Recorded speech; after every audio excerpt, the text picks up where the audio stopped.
The Dandy Andy Experience. Welcome to the Dandy Andy Experience. I hope each and every one of you are having an incredible day, incredible night, whatever time it is, wherever you're at. You know, we actually have a guy in Scotland who drives a bus who listens to the show, and I just think that's so freaking cool. I bring it up a lot. So, hey, dude, if you're driving your bus in Scotland and, you know, you're listening, just know I've been thinking a lot about you because Willow loves Scotland. But anyways, I've got a very special guest with me today, and since this is the Dandy Andy Experience, I guess I have to say the great, the powerful Sav over here. So what's up, Sav? How are you doing, man? Oh, good, buddy. How are you? I'm great. I'm doing good. You know, it's kind of weird because normally I talk off the cuff, and I'm really tired when I do these because I normally record them at like 3 a.m, and then I just put up some B-roll and like hide a lot of stuff of what I'm doing. But this is going to be a little different today. So today, guys, we're going to be kind of speculating a little bit. Imagine that. GTA 6 YouTubers speculating. Who knew we could do that? That's what we love. But we're going to be kind of looking at, like, you know, this game is going to, GTA 6, Grand Theft Auto 6 is going to absolutely, for sure, change the trajectory of the games industry as a whole. Like, nothing will ever be the same after this game releases. Now, you could be one of those people who are like, oh, the game's gonna suck. It doesn't matter if the game does suck. It's so big at this point that it's going to have a major impact for better or worse, and most likely for the better. And I know there's a lot of like rage bait and stuff out there, like what is that, like Andy Pants Gaming, whatever, talk about it's gonna be woke, and then he uses like the International Women's Day photo or whatever, you know, but that, you know, that guy's a notorious grifter and that's what he does and that's his thing. Don't buy into that, because that guy also has another channel where he does the opposite grift. So like literally playing both sides of the aisle. Yeah, and then there's the whole video of him like crying at church and stuff like them, and them trying to get him to stop doing it. So don't listen to that. Listen to us. Let me just say that. I think I'm a little biased. Yeah. But anyways, sorry, I'm a little out of my element today, guys. But let me, you know, I'm so used to yapping solo. I'm not used to sharing. So let me start sharing. All good, dude. First off, Sav has created an incredible website, and I'm a little dumb with Discord, and I've been pretty bad about plugging it, and I may have plugged the wrong website in a previous video. So Sav, tell us the website, what its name, what it does. Tell us all about this website. Yeah, so I've gotten together with a few other people, and we've put together something called 6Hub. Originally started off as savgames.com. Now you can find it at www.6hub or vihub.hq.com. So I can give you the link. You can put it in the description or whatever. But yeah, so the whole idea was to create something that sort of contains all the information that we're always talking about, right? Like the patents and the technology and the mapping project and all that stuff. And it just kind of kept growing and growing and growing. And now it's gotten to the point where, you know, we've got a creator page where, you know, you and several other creators have all, you know, decided to jump in and participate in growing this website and turning it into something even bigger. And we've got some really big plans, like long term, for this thing too. So when the game actually drops, obviously people aren't going to really care about, you know, the patent technology and all that anymore, right? So the plan at that point is to transition this thing over into a community site, and we're actually starting to work on that right now. So what that'll look like eventually is, like, if you are, you know, kind of a loner and you're looking for a group to play with or something like that, you'll be able to go to 6Hub and you'll be able to scroll through like the huge laundry list of like people that are looking to expand their play groups, their player groups.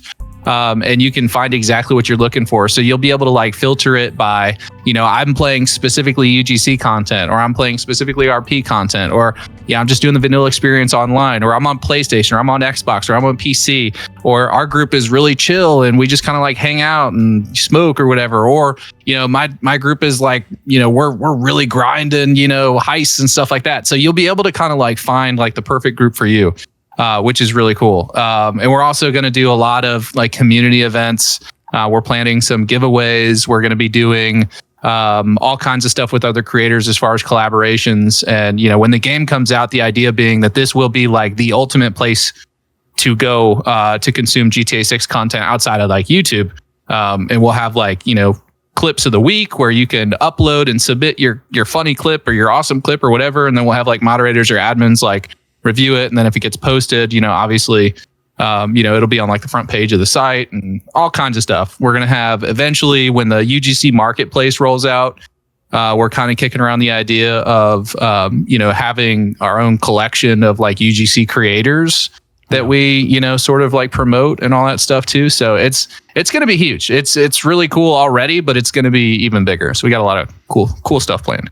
Wow, man, that's incredible. And it sounds like, when I started off, I was talking about how this is going to be like, bigger than Elvis basically for the video game world. So it's really cool to see that you're going to be kind of capitalizing on that and then making like a central hub where everyone could kind of come together. And, I had that problem when I played Grand Theft Auto Online. I had a buddy I started with, and then he dropped off, and then, we went from needing like a third to needing a fourth to like there being no one. So that's a really cool idea. I think especially because, the role play community, as we know, with like Rockstar buying up like, what was it? CF.x.re or something like CFX. that. CFX.re. Yeah. And then, No Pixel 5 and all that kind of stuff. Like there's a bunch of role play kind of stuff brewing. And I think after looking at Red Dead Redemption 2, especially starting back with Grand Theft Auto 4, even as far back as San Andreas, like they were starting to put kind of like a lot of role play elements in there and kind of drip feed them in. And I know there was a video I watched forever ago about San Andreas and how it was going to be like so much more than it is. And I mean, they had like the dating and all sorts of crazy stuff in there. But it was supposed to have even more, as we know, the infamous hot coffee mod, which was just going to be part of like a day in the life kind of stuff. So I say all that to say that it seems like Rockstar's kind of end game has always been to really immerse their players in their world completely. So that's going to be really interesting to see how they do it online. And I think you offering this website is especially going to make that even better for players. It's going to provide a lot of value for players who want to come in, find their community, and actually have a place to do it instead of just like running around online, having some guy pop in from China and like blowing you up with action figures and destroying your account because you got a bunch of XP and money. So I don't know. Really cool idea. That's really neat. So what kind of got you wanting to start something like that? Well, so the original idea was a little bit of a selfish one. I mean, like I spent a lot of time putting research together and finding like all the patents and doing all that stuff. And I'm like, man, it'd be really cool if we had like a central location where I could send people if they want to like check this stuff out. So the website kind of started for that. And then like we came up with the idea for the frame analyzer tool, which is really cool. You can like, click on any piece of media, whether it's like a screenshot or one of the little clips from the website or even the trailers. Crazy, man. Yeah.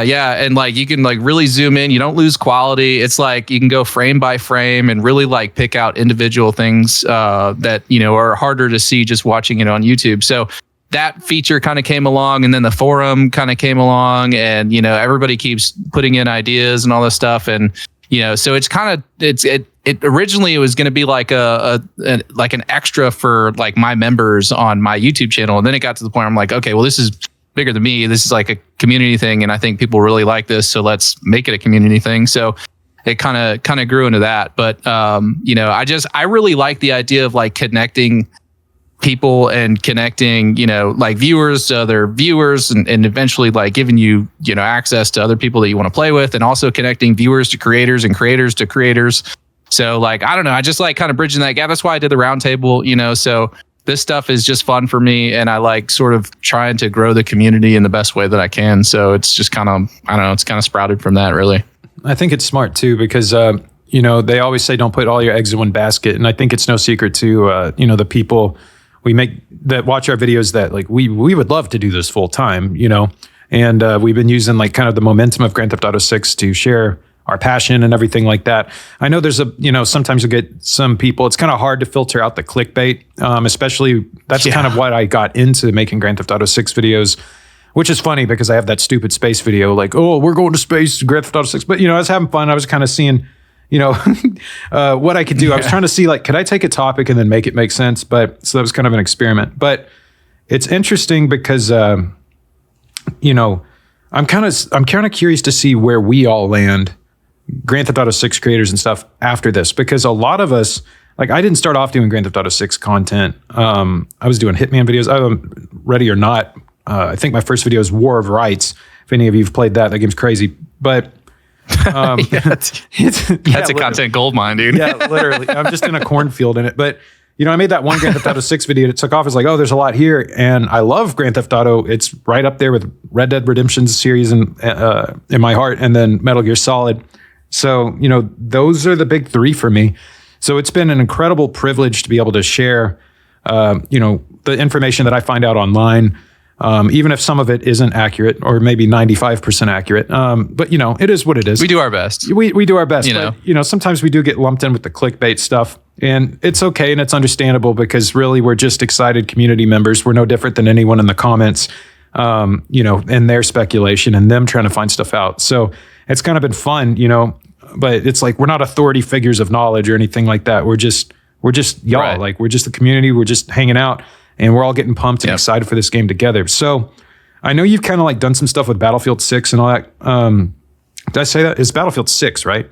Jeez, I just took my pill. I have played a little bit of Battlefield 6, and I did make a video a while back talking about Battlefield 6 before it came out. So after the release of Grand Theft Auto 6, do you see yourself just kind of like managing this community on this, from the website and kind of stuff, or like where do you see your content kind of going? Yeah, so I'm 100% in on GTA 6 content, so much so that I've like unlisted or privated pretty much everything else on my channel to kind of help like narrow the focus to GTA 6. But I'm all in on this, and like I have, as I mentioned, we want to grow the site into something really big down the road, and my big thing is like making it easier for creators to do collaborations. Like we've had the GTA 6 creator Discord that a lot of us are in, not all of us, but a lot of us are in that. And it's definitely shout out to GTA Infinity for putting that together. But it's made doing collaborations a lot easier. So I wanted to kind of double down on that and make it even easier and even give us like a platform to like share specific collaborations. So one of the other things with the site is, down the road when people get together and do collaborations, we'll have like a collaboration page essentially, so you can like go and see like, oh, this person collabed with this person and here's the video. And it's like it kind of goes out, and like if you're looking to avoid the clickbait on YouTube and you don't know like what's true and what's not, like I've tried to curate the list of creators on the website as people that are not clickbaiting and providing good information and all of that. So like everybody on the website you can check out, and they've got good quality content. So but yeah, collaborations are huge for me. I love doing them.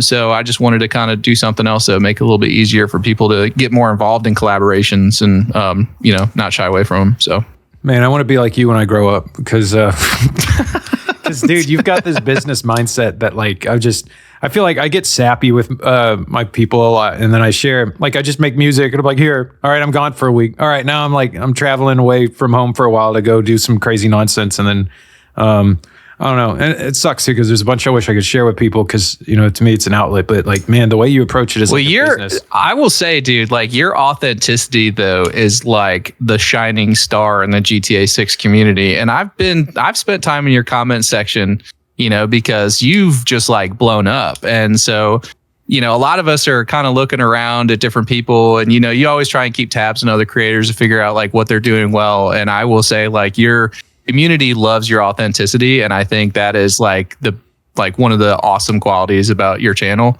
is just you're raw, you're real, you're you. There's no BS. There's no high level, like scripting, polished nonsense. It's just like, it's real. And I think that's awesome. So much so that it actually inspired me to be a little bit more authentic with some of my edits and stuff, and not like chop out, all the little mistakes and stuff, and just kind of let people have a slight, like a little bit closer of a peek behind the curtain, I guess. Yeah, because exactly. I think that authenticity is so important because it's like I'd say this all the time, and I would live stream if there's some things, there's a reason I can't, but eventually I would like to, but mainly it's scheduling and stuff like that. But it's like, basically it's just, there's a computer screen in the way of me and all these people, and like everyone in my community, I'm so thankful, so grateful to have y'all. And it's just like, if I had it my way, we wouldn't be online. We'd be in a big freaking room together, and we'd all be like talking about Grand Theft Auto 6, nerding out and stuff. Cause it's like, life could be so mundane and boring, like getting stuck with your job, and then all of a sudden like Aunt so-and-so has cancer, and there's just, you know how life is. So it's just, oh yeah, for sure. So being able to rally behind something like this and just have a good time, I think that's what life's all about. I forget who it was, but I was watching this thing. It's the guy. Oh my God, I can't remember his name. He plays the ghoul in the Fallout TV show. Oh, yeah, I know exactly what you're talking about. Oh my gosh, what's his name? Kill us in the comments, guys, because how do we not? He's also in the Righteous Gemstones. Oh yeah, and Hateful Eight, dude, and Justified, and gosh, what is his name? Yeah, I got it. Goggins. Walton Goggins. That's it. Thank you. Okay. Yes. Walton Goggins. Everyone in the comments can destroy us because I know he's a very popular figure. But I was watching this thing. I was sick one day and I was watching this like home tour, and he points to these chairs and he's like, "See, I like to not have a chair anywhere more than 5 steps from anywhere you go, because sitting down and having a conversation." Yeah, I've seen that same video. Yeah. And he says that's what life's all about, and I totally agree. So like that's really the whole point of this channel when I started, which is funny because people don't know about all my other YouTube channels. I started Dandy Andy Plays. Or just Dandy Andy now. And then I went and did a bunch of other stuff, like a horror channel and stuff like that. And I had like 8 good horror stories from like my life and people around me. And then I ran out of ideas. And then I was trying to like find them on Reddit and all that. And it was like, it just fell apart. So, I did that. I did something that I actually turned into this podcast studio initially that was really cringy. And then, and then of course I got my music, but that's always there. Are We Live? And it's funny because I posted this video recently, like with childhood memories and stuff like that, with everything that I got going on personally.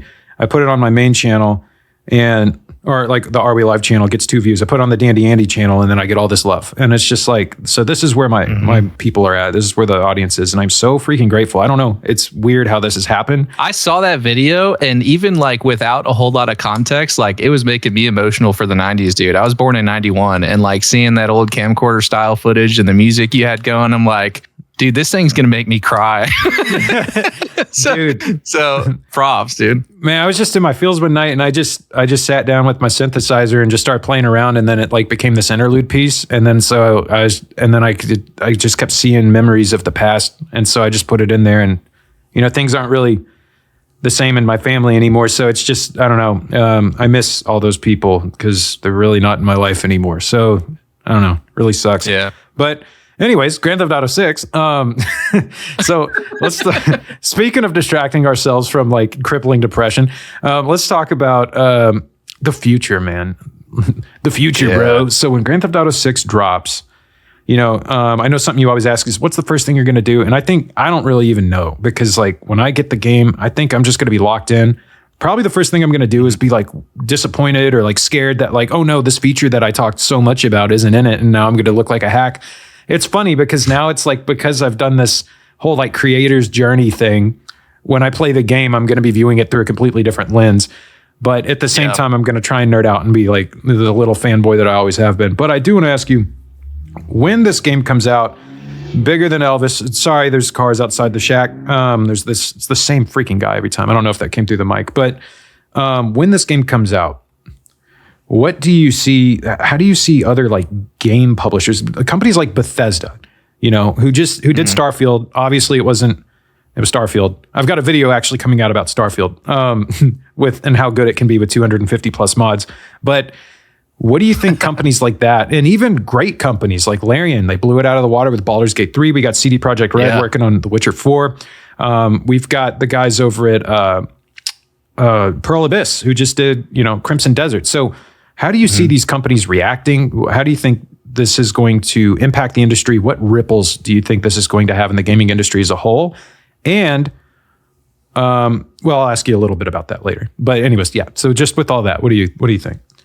Yeah. So, I mean, I think it's going to be, a lot of people say like, oh, GTA is going to kill all these other games and these other industries, and it's going to, everything else is going to be terrible and all this stuff. GTA has been like, Rockstar has been killing it for like 20 plus years. You know what I mean? Yeah. So they've been, every time they put out a game, they set a new bar, and like, it is what it is. And, it's like, they're kind of like the apple in the eye sort of thing. Like everybody wants to compare, their game or this game or that game to a Rockstar game. But at the end of the day, it's Rockstar, and at the end of the day, they've been doing it for a long time, and there's still all these other studios that are doing just fine. And like Pearl Abyss is definitely one to watch here in the coming years with Crimson Desert. I didn't play Crimson Desert; it's not really my jam. But I heard a lot of good things about it. A lot of people are really enjoying it. Larian Studios, I know did a fantastic job with Baldur's Gate. I've used them as countless examples in previous videos I've made when I rant about the gaming industry. Bethesda is kind of in a weird spot right now. I've always loved Bethesda games. Starfield did not land the way that everybody kind of hoped it would land, and I'm sure with 250 plus mods, you can make that game into something really special. Yeah, but it's kind of lacking.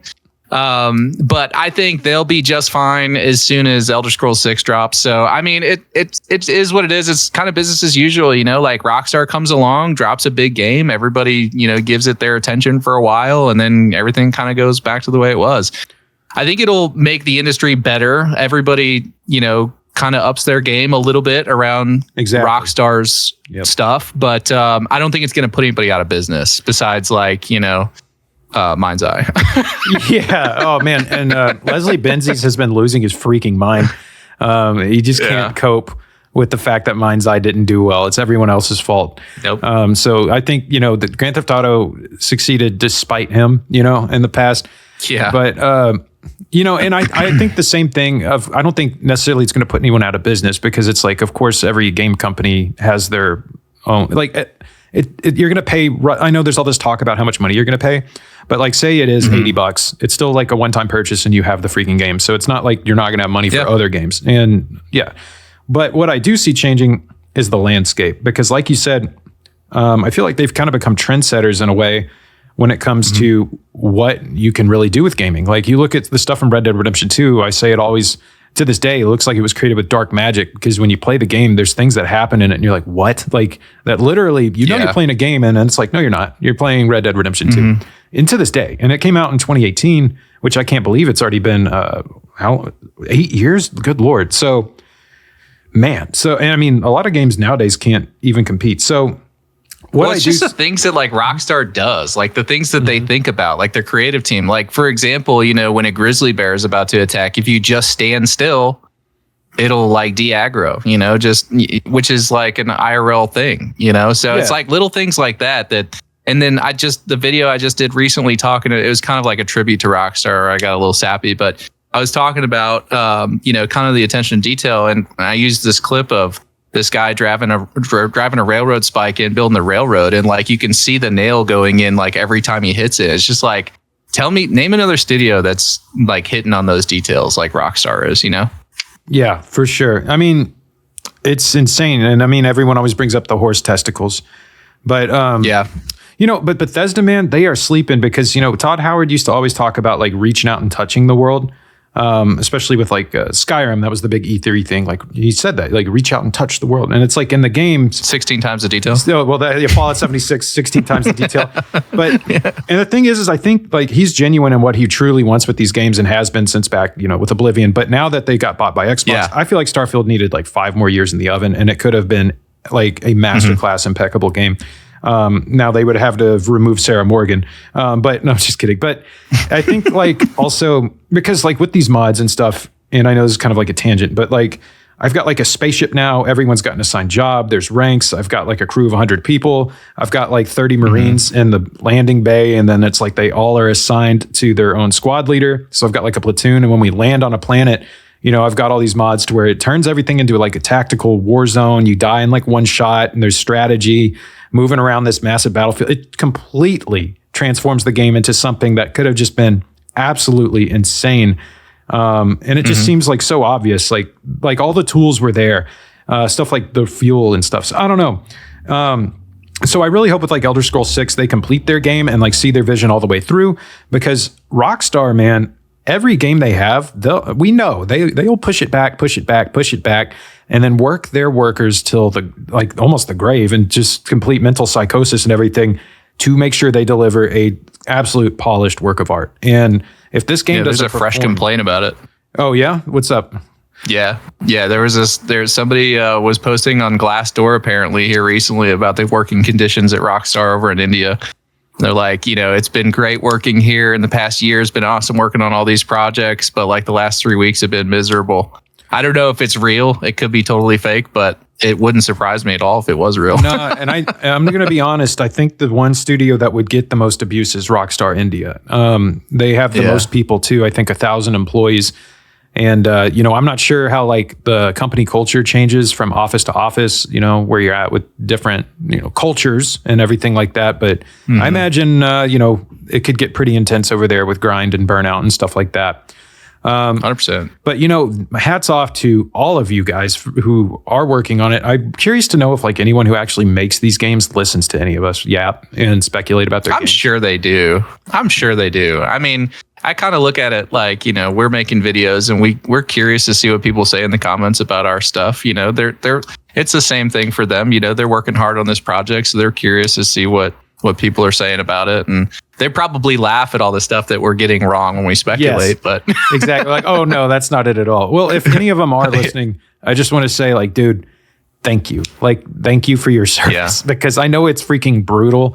It's got to be brutal to work doing all that. So like, really, you guys are the Oompa Loompas in Willy Wonka's factory, and you guys blow us away with like the magic you create. So like, really, I can't believe it. Like, I don't think they get enough credit because, no, they don't. It's just, is what it is. But man, it's just nuts. Like I remember with Grand Theft Auto Vice City, or maybe it was San Andreas, where the hands were stuck together. And I had a guy who was a friend of my buddy who passed away. He was his uncle, actually. And he worked on Metal Gear Solid 2. And he was talking about like, oh, one day you're going to be able to drive and the palm trees aren't going to just pop up in the distance and the fingers are going to be separated. And I was trying to wrap my mind around that. And I was like, there's no way that's ever going to be possible. And now it's like, think about how immersive this is. And I keep coming back to Bethesda because Red Dead Redemption 2 showed me like, oh, we don't need Skyrim anymore. Just go up into the mountains. Like, and then you've got Skyrim. Because when Todd Howard talks about reaching out and touching it, the thing that I've noticed that's really lacking in Bethesda games that Rockstar does extremely well is your ability to actually reach out and touch things. Like in Skyrim, if you pick something up, it just disappears in front of your eyes and it's in your inventory. And then you deal with everything through menus. And Starfield is very notorious with menus. But then you have, in Red Dead Redemption 2, for example, you go into a store, like a general store, all the items are actually laid out on the shelf. You go up and you pick up a can of beans, rotate it, look at it, put it back down, go purchase it. Cigar, and then you could smoke. You could interact with all these little objects in the world. And I think that games that go this open world direction, unless you're going like full like Ghost of Tsushima, that kind of thing, and you're going to like be one of these games that are like, we're going to put you in this world. This is a period piece. You're going to be in this time period. We need more of that level of interaction, even if it's a completely, fantasy setting. And I say period piece, even though Grand Theft Auto 6 is going to be a modern game, but in 20 years, it is going to be a period piece. You look at Grand Theft Auto 4, and right now it is a period piece and a perfect reflection of the times that we were living in around then. A bunch of the scare after 9/11 and everything. And then like, it starts off with that, with the bridges being closed with terrorism, the gun bans, the way the phones are, the way people talk and interact and their thoughts and concerns. It's really interesting to go back in that game and see and be like, oh yeah, that was what life was like then. So especially... That's a good point. Well, it's interesting now too, because you got all these kids coming in and it's like, you guys could go and experience a different time. And I'm sorry, what were you going to say? Yeah. No, it's true. And that's a great point. And I've joked around and said that, like if the world ends and somebody like a historian is trying to figure out exactly what was the downfall of America, they'll just be able to boot up GTA 6 and see our culture and be like, oh yeah, makes sense. Yeah, there you go. Exactly. So, and I think the only other game that gets close to scratching, like to really like laying that point home, perhaps with a little bit less humor, a little less tongue in cheek, but still with the the same cynical humor, would be Cyberpunk 2077, which with mods, again, every game I play, of course, comes with mods. My buddies always make fun of me for that, but you can basically turn that into Grand Theft Auto: The Future, which is insane. So even though it's a completely different game with like skill trees and stuff, it'd be really interesting to see like a skill tree in Grand Theft Auto 6. At the very least, yeah, but it'd be cool. But at the very least, what I'm hoping for is like, there's this thing where everyone's talking about who you're going to play as most. And I always thought that was interesting because I think we are going to see more RPG stuff, like to where there's skills and all that kind of stuff based off the working out stuff we've seen, the fighting stuff, all that kind of stuff. But here's the thing. In Grand Theft Auto 5, the biggest criticism was with 3 different protagonists, you never really felt like you were playing as like one protagonist for longer. There was a lack of connection that people had. Especially if you didn't like, maybe one of them because they were a little bit more colorful or a little bit more one-dimensional in certain ways to complement each other because they all had to work together in some sort of unity. Now, I applaud Rockstar. It's no secret Grand Theft Auto 5 is my least favorite, and I applaud Rockstar for experimenting and trying this. But this time, they have innovated because, this has been reported somewhere. I can't pull the source out of my butt, but Jason and Lucia are individual protagonists, but they're not. They are really one protagonist split between 2 separate people. And we're going to be playing as them a lot. Basically in tandem doing nearly everything together, like when it comes to everything. And I think that this time around, people are very big on a third protagonist, but I think they're losing sight of the fact that no, you're playing as one protagonist split between 2 people. And that's why they have all of these things. You go look at the leaks, telling like Lucia, go here, and then Jason, go here. That you're basically going to be ping-ponging back and forth between them in encounters. There's going to be probably a bunch of crazy date night kind of stuff or just funny couples things that happen around to win our hearts for the inevitable soul-crushing ending. So, or maybe there'll be a happy ending. But I just think it's interesting that, have you played Army of Two? Yes. Yeah. Yeah. So that's kind of how I see it going with that. What do you think? Do you think I'm right about that, or how do you see it going with the character split this time? And how do you think it'll be different than Grand Theft Auto 5? Well, so I don't know. Were you referring to the game roll leak a while back where he was talking about how you'll be able to play one or the other or both? Is that what you were talking? And not even specifically the game roll leak, but just that has been brought up in previous videos. But really, just my observation from the leaks that may or may not be available to see on Vimeo. Just put that out there. So obviously, at this point, it's a pretty safe bet that Jason and Lucia are, the only playable protagonists. I mean, they could add more down the road, I suppose, or there could be a third hidden somewhere. But I think they kind of, like you said, they kind of maybe learned their lesson from GTA 5. Adding a third, it kind of takes away from the other 2. And I like the idea of them being in a relationship and being a couple because it's sort of, makes you feel responsible for the other one. And I've kind of equated this to like the Last of Us games, where like you feel genuinely responsible for Ellie when you're playing as Joel, and you feel genuinely responsible for Joel when you're playing as Ellie. And, having that dynamic, you feel like a sense of protection, I guess, for the other person. And so I don't know. I feel like it'll add more grit, more depth, more of an emotional layer to the storyline, which I think Grand Theft Auto desperately needs. They did that with Red Dead Redemption 2, and they added that, it was grittier, darker, more, realistic and less punchy, I guess. But yeah, I love the idea of them going that direction with the story and sort of leaving the world to be like the fun, parody filled, whatever. Like, when you're in the story, like there can be funny moments, but like I hope it's got this like heaviness to it. But when you're outside of the story and you're just exploring, doing side quests or whatever, that's when the world can get a little more campy and fun. I don't know. That's kind of what I'm hoping for anyway. Does that answer your question? Yeah. And then, with Red Dead Redemption 2, I feel like they really walked a perfect line with that on narrative weight and humor, because there's so much humor in Red Dead Redemption 2. There's a lot of laugh out loud moments, like really. And I feel like 5, it was very loud. But also there was like this deep nihilistic undertone to it about everything being in the pursuit of money. And while I think that is great for an artistic intent, it leaves you with this great existential dread when you play it and you're playing as these characters with that realization. It also comes across as hollow because you find yourself ultimately not being able to root for these people, well, to some extent. But, you're like, what's the point? Nico, everyone's always praising Grand Theft Auto 4. And that's because you got an underdog, comes to America. You have your humor with your cousin, pulling him in the hijinks.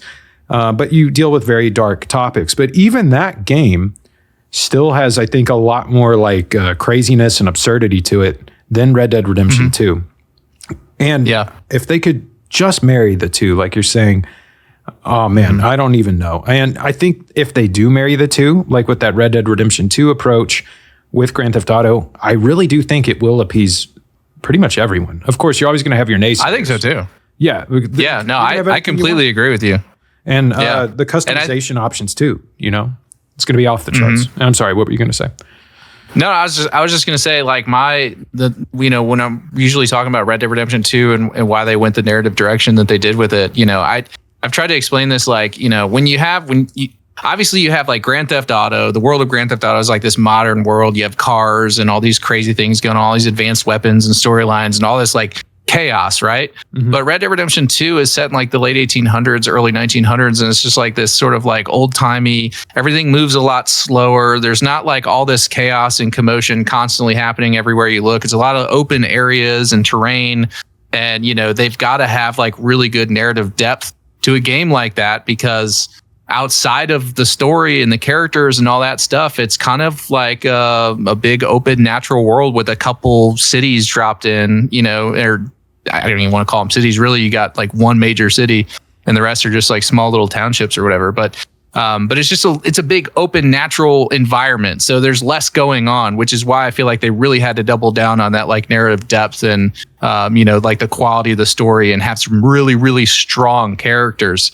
But you're right. Like if they can marry those two styles for GTA 6 and they can give us that narrative depth of the story mode, but also present like this big chaotic world for us to explore. Whew, buddy, like that to me is going to be like the perfect combination. Like the no life game. I'm never going outside again kind of game. Yeah. Like why touch grass, you know? Exactly. You could touch it in first person now. You can reach up, pick a can of beans up, and then go like bend over and touch grass.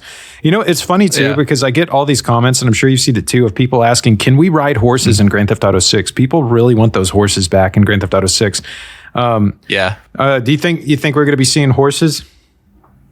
Well, funny enough that you bring that up, I'm actually working on a video right now. I've been doing this series on my channel, shameless plug. I've been doing this series where I go like, you know, region to region, biome to biome. I did the Grass Rivers one. I did the oceans. I've done the oceans in the past, but I went a lot deeper on this one. And now I just went up to Mount Calaga and I just finished recording it. I'm kind of editing, working on some stuff now. But, you know, my theory in doing my research, like the upstate of Florida, like the northern border of Florida where the Mount Calaga region supposedly is, there's somewhere between like 300 and 500,000 horses up in that region. And they have like a really deep equestrian culture up there. And there's like somewhere in the neighborhood of like 12 to 13,000 horse ranches up there. So my theory is like, you know, they've already got and also too, like at the end of GTA 5, like there was a mission that they pulled. I don't know if you know this, but I just found out in doing research, but apparently there was a mission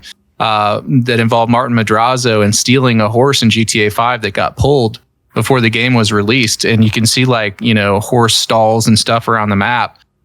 So, you know, and then there's the casino horse racing and like all that stuff. So there's little hints at like horses in GTA 5. And then you've got, you know, of course, Red Dead Redemption 2 in between them where they really like fleshed out the horse mechanics. And I think they probably pulled that horse mission from 5 because of, you know, them not wanting to tip their hand at like the advancements or whatever that they had made for Red Dead Redemption 2. And also the argument, I guess, having horses in GTA would be like, well, that's a Red Dead Redemption thing, you know, like if you take the horses from Red Dead Redemption, you give them to GTA 5, you know, it makes Red Dead Redemption less special. And I don't really love that argument personally, because Red Dead Redemption is a period piece. It's less about horses and more about the world and the setting and, you know, that kind of thing. But I love the idea of having horses in GTA. Like the idea of like going hunting on horseback in the northern part of the state around Mount Calaga, or the RP elements you could get from that, like horseback rangers, you know, or like, you know, every girl out there wants to ride a horse on the beach. You know, you could do that.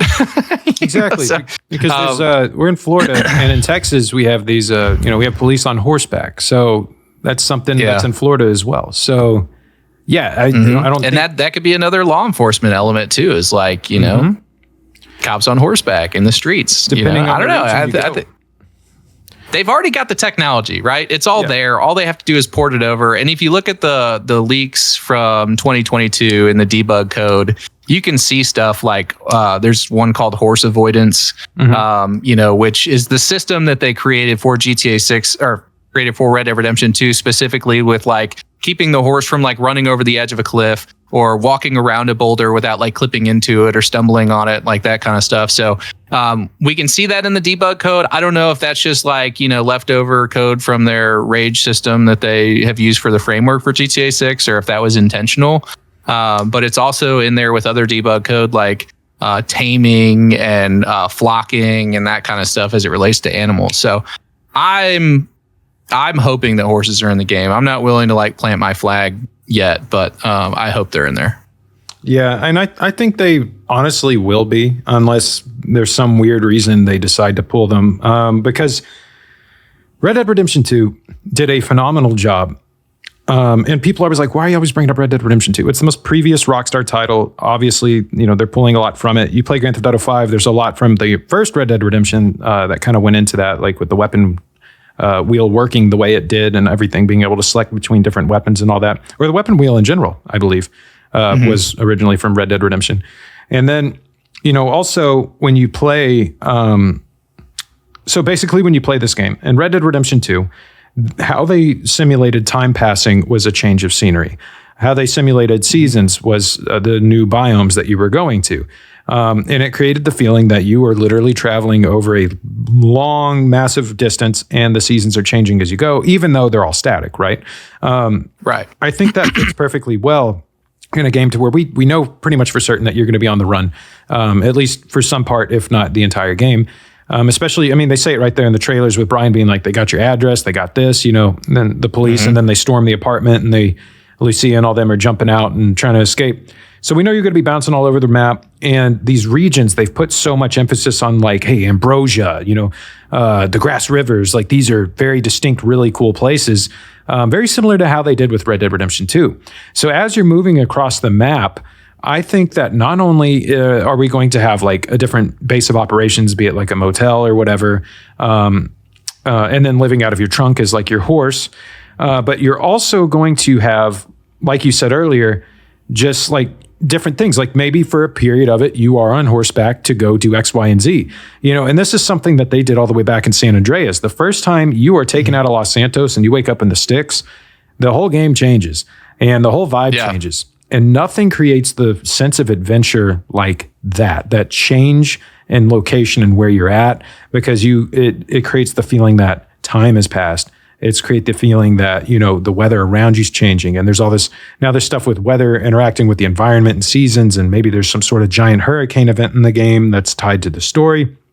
And as you're moving around this map, I think the difference this time, I'm saying all this to say that, is they're going to do all of that and more. When you move to these new locations, not only are you going to be there and it's going to be different and feel different, but I think that you're going to find the stuff that you do on a day-to-day basis within the game world is going to be radically different than the previous region that you were in. And it's going to absolutely make the depth of the game much greater, and also open up new gameplay elements as you come to these new regions.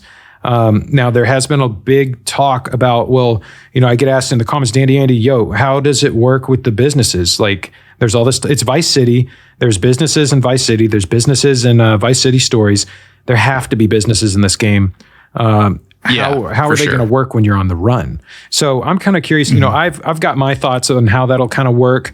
Maybe you set it up a little bit at the beginning, and like as you move places and you're making money, you can buy locations, and you kind of have to set up little businesses as you go to fund your, crime spree or whatever. But how do you kind of see that playing in the business aspect while simultaneously being on the run, Bonnie and Clyde style?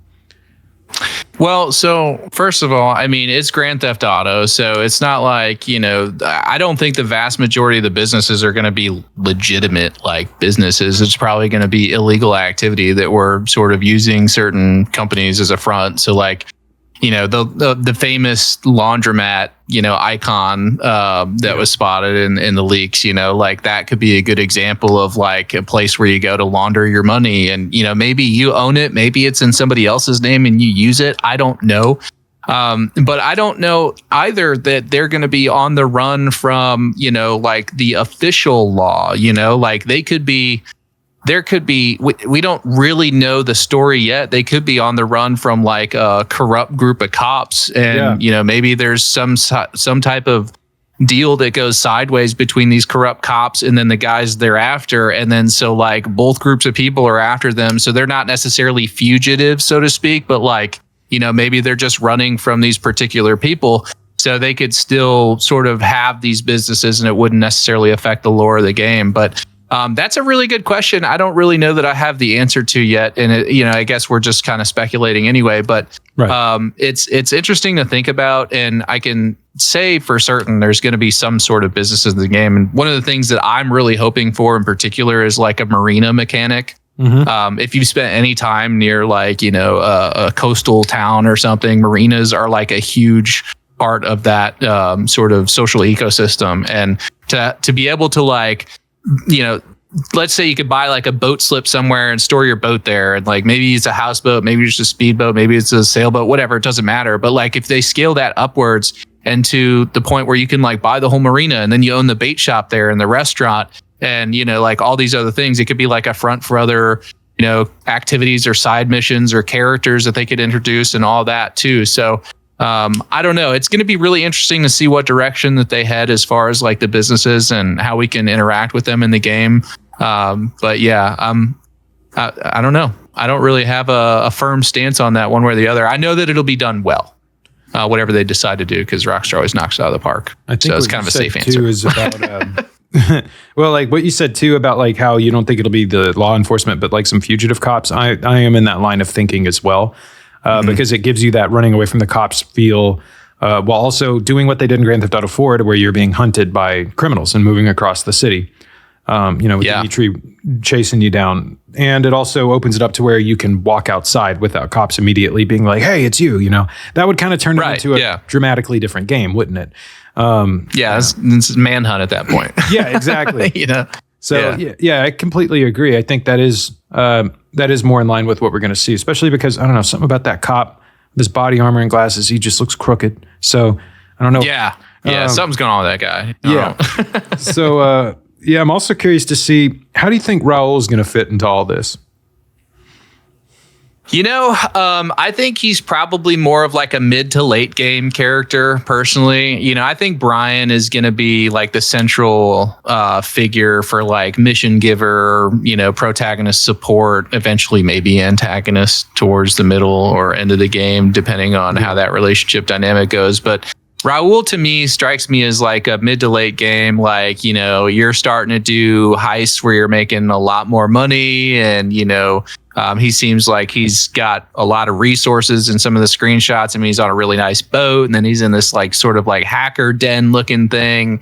So I can't remember what it says on the website actually. As far as I'm going to go to 6Hub. No. Oh yeah, there you go. And go over here because I have the creators. I have the actual people on here. So for Raul, it says. Oh, yeah. Go ahead. Oh, I was just going to say it's much less painless to navigate your website than it is Rockstar's official website right now. I'm just saying, guys. Let's go. Yeah, there you go. All right. So what were we going to say? Yeah. So it says, for Raul, life is full of surprises, my friend. I think we'd all be wise to remember that. That's his quote. And then it says, experience counts. Raul is a seasoned bank robber, confident, charming, and cunning, always hunting talent, willing to take the risks that bring the biggest rewards. His recklessness raises the stakes every score. Sooner or later, the crew doubles down or walks.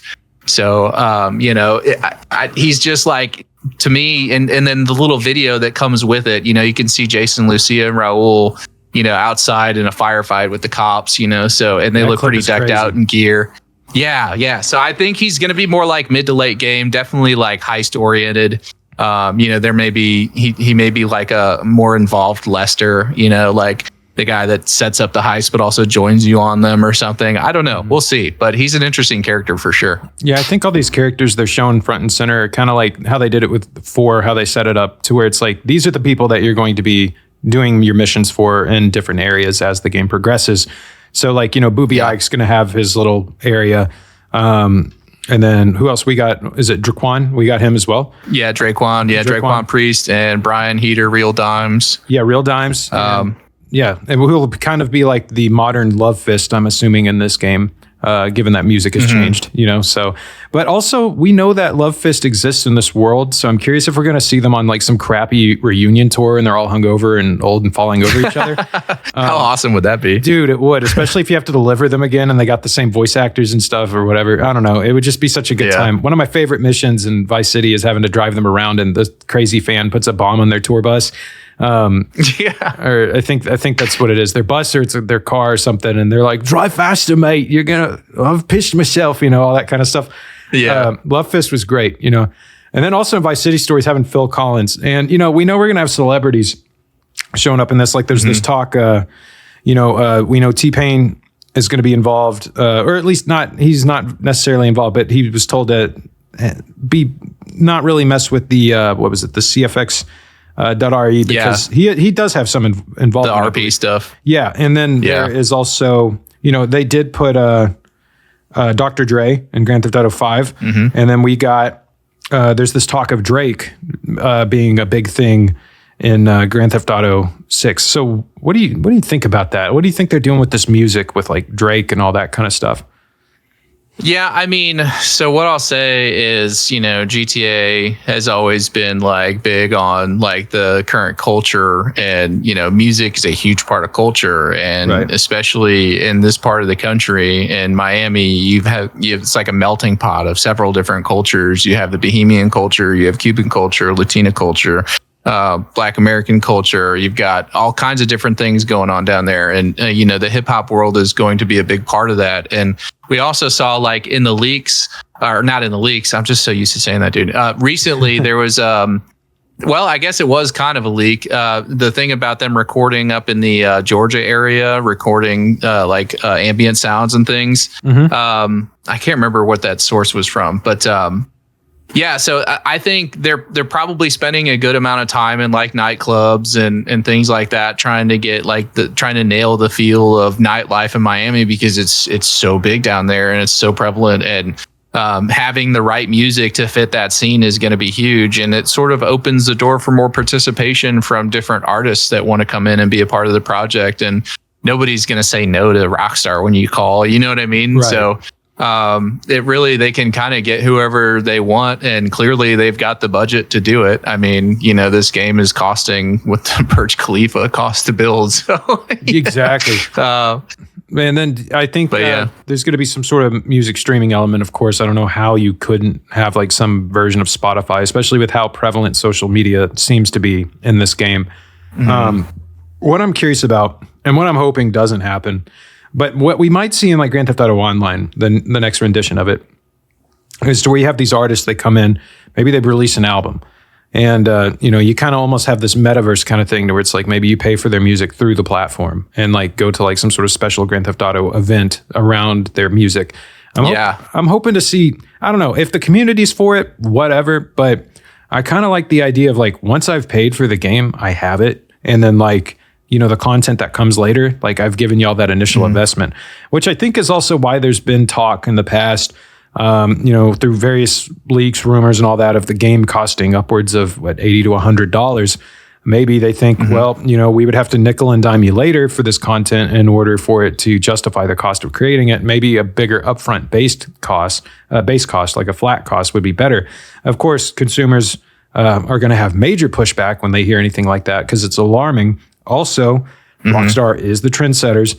They are the trendsetters, and there are a lot of bad actors out there who, when they create games, they're just going to be like, well, Rockstar did it, we can charge $100, and then their game is nowhere near up to stuff, you know, stuff like that. So I'm kind of, this seems like they have gone so big, and it's kind of an experiment that we're seeing here. And Rockstar has always been revolutionary in how they experiment with games, but now it seems like this online space, after the birth of Grand Theft Auto Online from 5, and it growing into something they never really, I don't think, intended for it to become. So where it feels a little clunky when you play it, like the way features work, that's not seamless. It feels, you know, duct tape and bubble gum.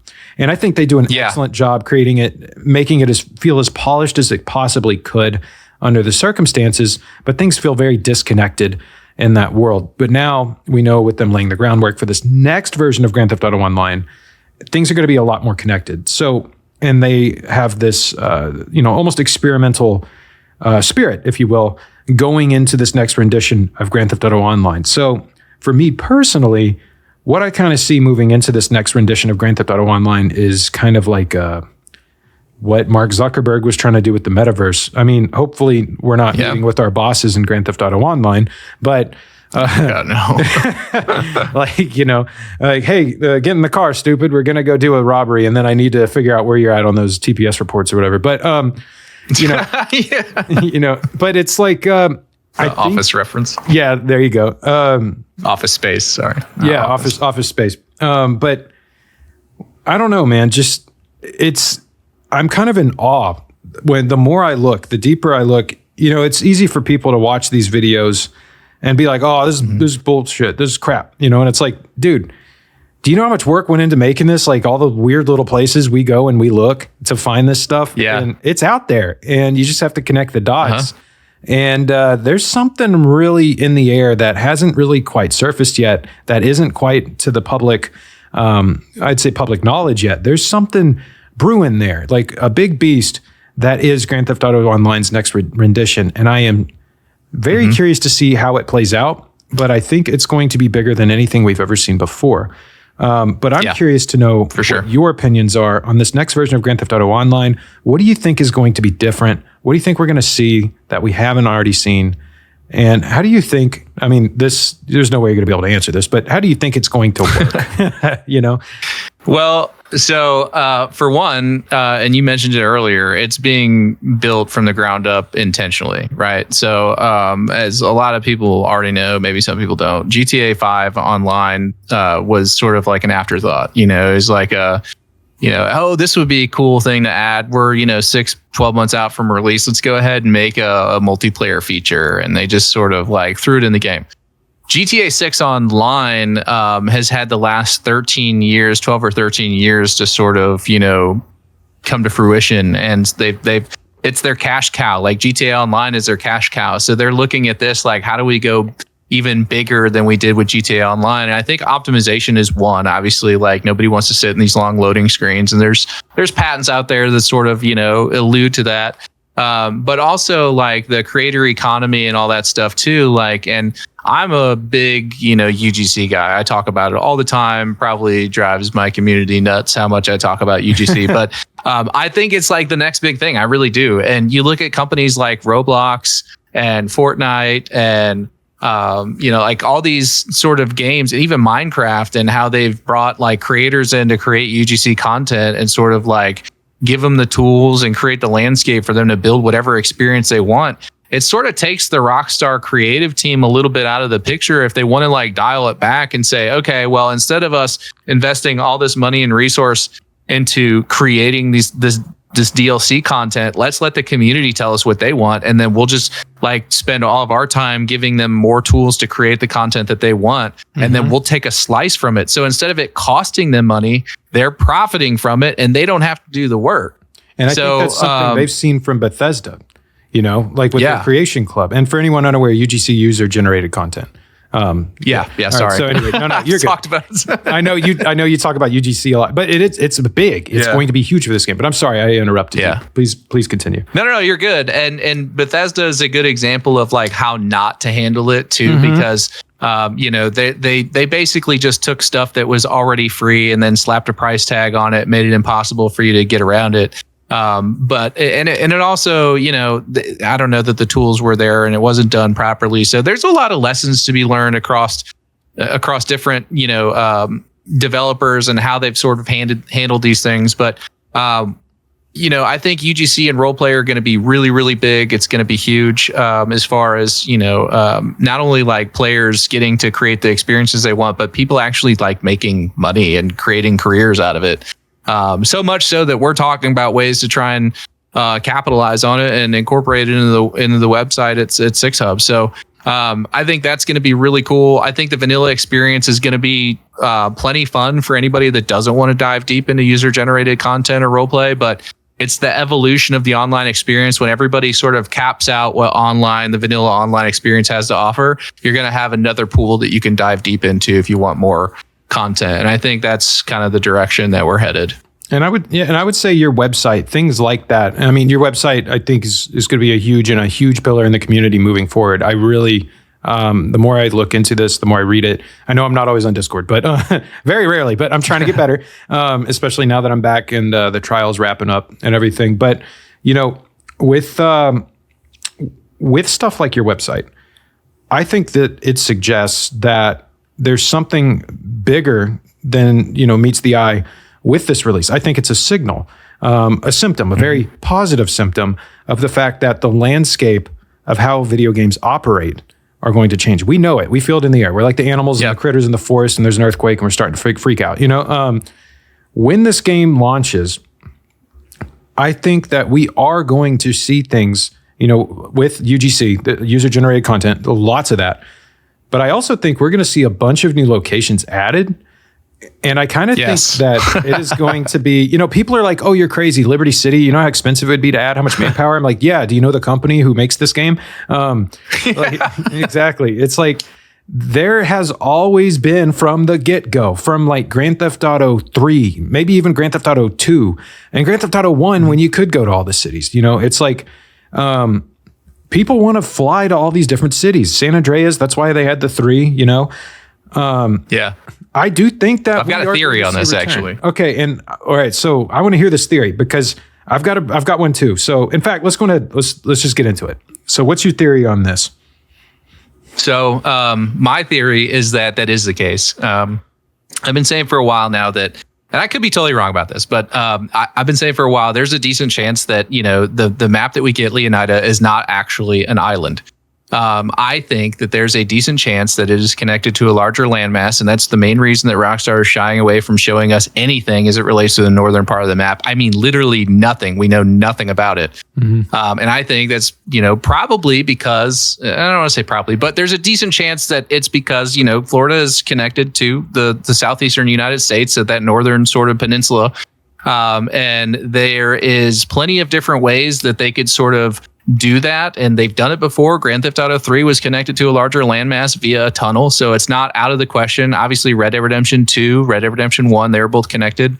The argument against that is, obviously in Red Dead Redemption, there's not planes and helicopters and all this stuff, and you can't get past the mountains on horse or on foot. I mean, aside from glitching out of the map. But, if they did go that direction and their plan was to sort of like slowly grow the map after launch, which according to the 2022 Bloomberg report is the plan. I mean, Jason Schreier was interviewing some sources close to the Rockstar project back in 2022, and they said, that's where the whole Project Americas thing came from. And that was confirmed true because when the leaks happened in 2022, then everybody could see, oh yeah, Project Americas is slapped all over everything. So obviously that was true. So, if that's true, then maybe they are planning to expand the game post-launch, like they said. And Jason Schreier that included new missions and cities. Yeah, he did. And so that included new missions and cities. And so to me, it's like, okay, well, if that's the plan, let's go back to 2012, where Leslie Benzies was in an interview and said that, they've always wanted to create a large map with multiple different cities where you could fly to and from this city or that city and experience your favorite locations. And that was sort of the plan. And in that same interview, he talked about recreating Vice City. So it's like, you put all these things together and it's like, okay, well, that makes really good sense. But how would they accomplish that? Because for the last however long we've been working with islands. And my thought was, if you look at the Mount Calaga artwork on the website, you'll see that there's a sign that, let me look here. So there's a sign for the artwork, and the sign says fire danger low today, preventing wildfires is up to you. Now, I may be tinfoil hat, like crazy speculative right now. Oh, no, like, the wildfire. Why make...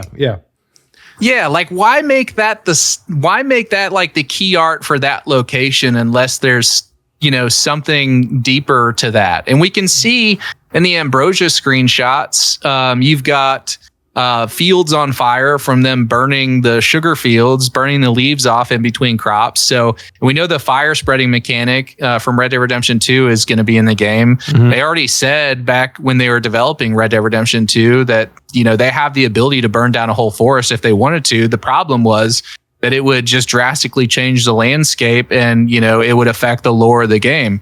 But my theory is like if it is really a peninsula and it's connected to a larger landmass, if they have a sort of wildfire emergency to the northern part of the map, right, that it prevents players from going past that, they could then slowly kind of add on to the map, and then they could move that line backwards and say, okay, well, we cleared up the fire. Now you can go visit Gloriana and whatever like the Atlanta version of Gloriana would be. And then, or the Atlanta version of Leonida or whatever it is. You know what I'm saying? Yeah. Go up and visit like the bigger cities or whatever they decide to add on, or like a Savannah, Georgia, or a New Orleans or something like that.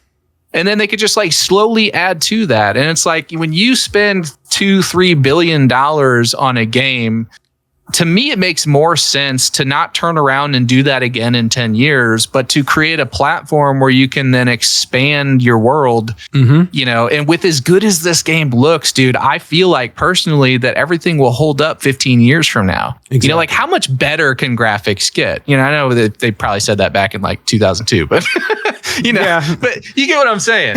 Well, so that's my theory anyway. Even in like 2001, when Grand Theft Auto 3 came out, everyone was always trashing the graphics, and they're like, but you can do X, Y, and Z, because, you know, you had Metal Gear Solid 2 at the same time, and that game was beautiful. So, right. You know, the fact that it's open world and that you could do that, insane. And I completely agree. This is also my thought, is this, we will have a wildfire buffer to the north. And as, you know, and I think it will be pulled back, and we will have new locations revealed. I think it only makes sense. Now, whether that means more content for Jason and Lucia or just online, I don't know. I imagine if they do anything single player, what if we even get new characters you can play as you move to the north? And I'm saying, this is why I made this video a while back about how like this game is going to be the death of Rockstar as we know it, is because this is going to be something Rockstar has never done before. We've never seen them do something like this. So you might not need a Grand Theft Auto 7, because within the framework of Grand Theft Auto 6, you could have an entirely new plot line in a whole new city. And and this is something I was going to bring up earlier, and I said, I'll bring it up later. And I think this is a good time to bring it up, is now we have these new AI technologies, and they're getting a lot of backlash right now. But I think in time, in 5 years, maybe not even, with stuff like NVIDIA DLSS, with the whole AI stuff, and creators are able to fine tune it and stuff and put it over it. I think, love it or hate it, I think that that's going to become something that can continually bring games up to snuff. And maybe not even that technology specifically, but I'm saying that there's going to be AI technologies that can take what is already there and expand on it, and bring it up to snuff without all the manpower and stuff, so that they can focus on expansion, stories, and plot, rather than just making the visual fidelity a little bit better. And we know that they aren't a stranger to this, because they did this with Grove Street Games as an experiment, I think, for bringing the older games up. And I think that that really was an experiment to see how people would respond to that, because it was kind of weird to bring those games in to the HD stuff. Like they didn't really even need it, you know, especially because they look like cartoons and stuff. So I don't know. I think that what we get, we're going to be sitting on it until we're in our 40s or 50s, you know? Especially me. So that's just how it's going to be. And there's going to be a generation. I don't know how old you are, but I think I'm a little closer to the 40 or 50 range. Okay. I think I'm a little younger, but but not too much younger. But yeah, I mean, dude, it's crazy, because you think like Grand Theft Auto 5, there were people who were born maybe like 4 or 5 years before it, and then like they're playing Grand Theft Auto Online right now, and it's still Grand Theft Auto 5. And like, you know, in 2001 we had Grand Theft Auto 3, 2002 we had Vice City, 2004 we had San Andreas, 2008 we had Grand Theft Auto 4, and then what was it, 2012 or 2013 we had Grand Theft Auto 5, and then we had the 4 or 5 different versions of that. So, and then in between all that, we had Vice City stories, Liberty City stories, episodes from Liberty City, just a Grand Theft Auto Advance, Chinatown Wars. We've had all of this Grand Theft Auto content. Ballad of Gay Tony, right? Lost and Damned. So we had all that content.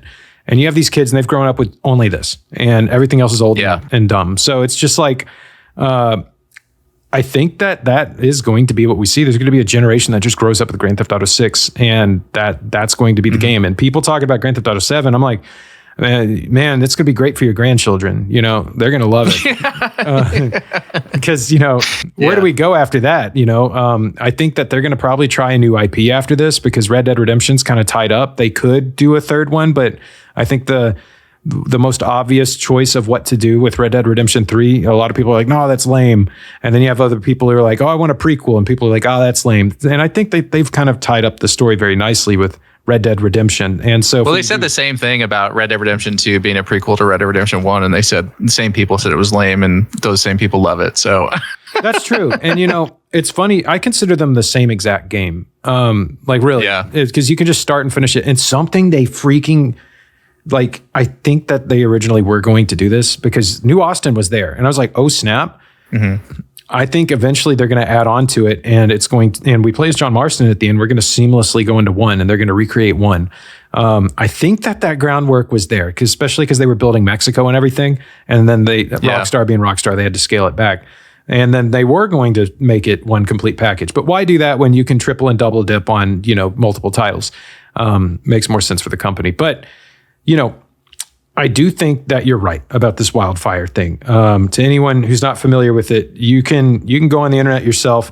You can see all these pictures of these wildfires, and not only that, but you could go and I've got my channel Bible right next to me, and in it it's about like what is in the north that we don't know about, and it's like there's nothing. I ain't got anything for you guys. There's nothing I can find, and there's a lot of speculation on our channels, but we do have to start somewhere. We have to find someone said this, or in the leaks it showed this. There's some concrete thing we have to start with, and there's virtually nothing for the north of the map.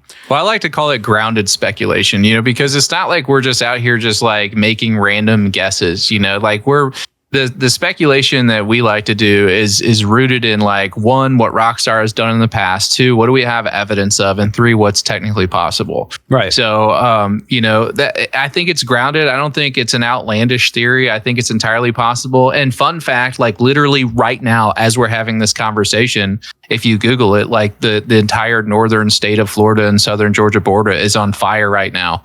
And there's like something like 55,000 acres that are burning literally as we speak, with like smoke covering 700,000 square miles of, air. So it's like, it's not only is it like technically possible in the game, it would be a good way to keep us out of the area, but it's like lore friendly and realistic, and it's going on right now. Like, you know what I mean? I don't know. Maybe I'm crazy, but I can totally see them doing that. And, I will say when Red Dead Redemption 2 came out, I was very skeptical. I wasn't sure I was going to like Arthur. And then it completely blew me away and surpassed my wildest expectations. And so I trust in Rockstar to do the same again, especially with a bigger budget and then some. And I think it's time for the gaming industry to change, to start to, make more money for Rockstar, because this is a huge investment that they're going to have to recoup. And stuff like user-generated content, map expansions in the future, bringing back old assets. They could bring back Liberty City, update it, upscale it. There's a bunch of AI technology now. I know it's not popular, but, of course, have a bunch of man hours on it.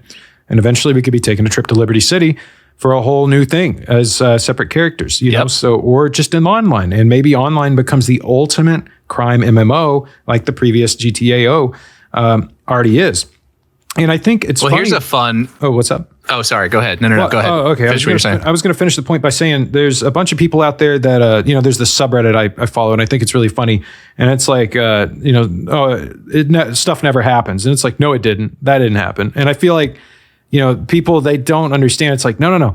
Like, I know the gaming industry has been in kind of a lackluster place recently for some games. I mean, but then you have games like Baldur's Gate 3. Sorry, tangent. But what I'm saying is, it's okay to be excited for the biggest gaming studio ever to potentially do the biggest thing you've ever seen in video games ever, because that's what they want to do. They dress to impress. So I'll say that. All right. What were you going to say? Yeah. No. That I agree completely. I was, oh gosh, where was I? I had it right there, and then it's gone. I can't remember. UGC, it'll come back to me.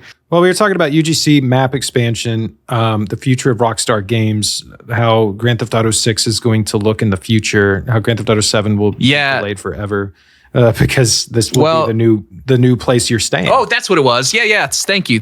Yes. So I was going to ask you, a good thought exercise is what would you rather have? Like another standalone Grand Theft Auto experience 10, 12 years from now? Or would you rather have like a Liberty City expansion in 5 years?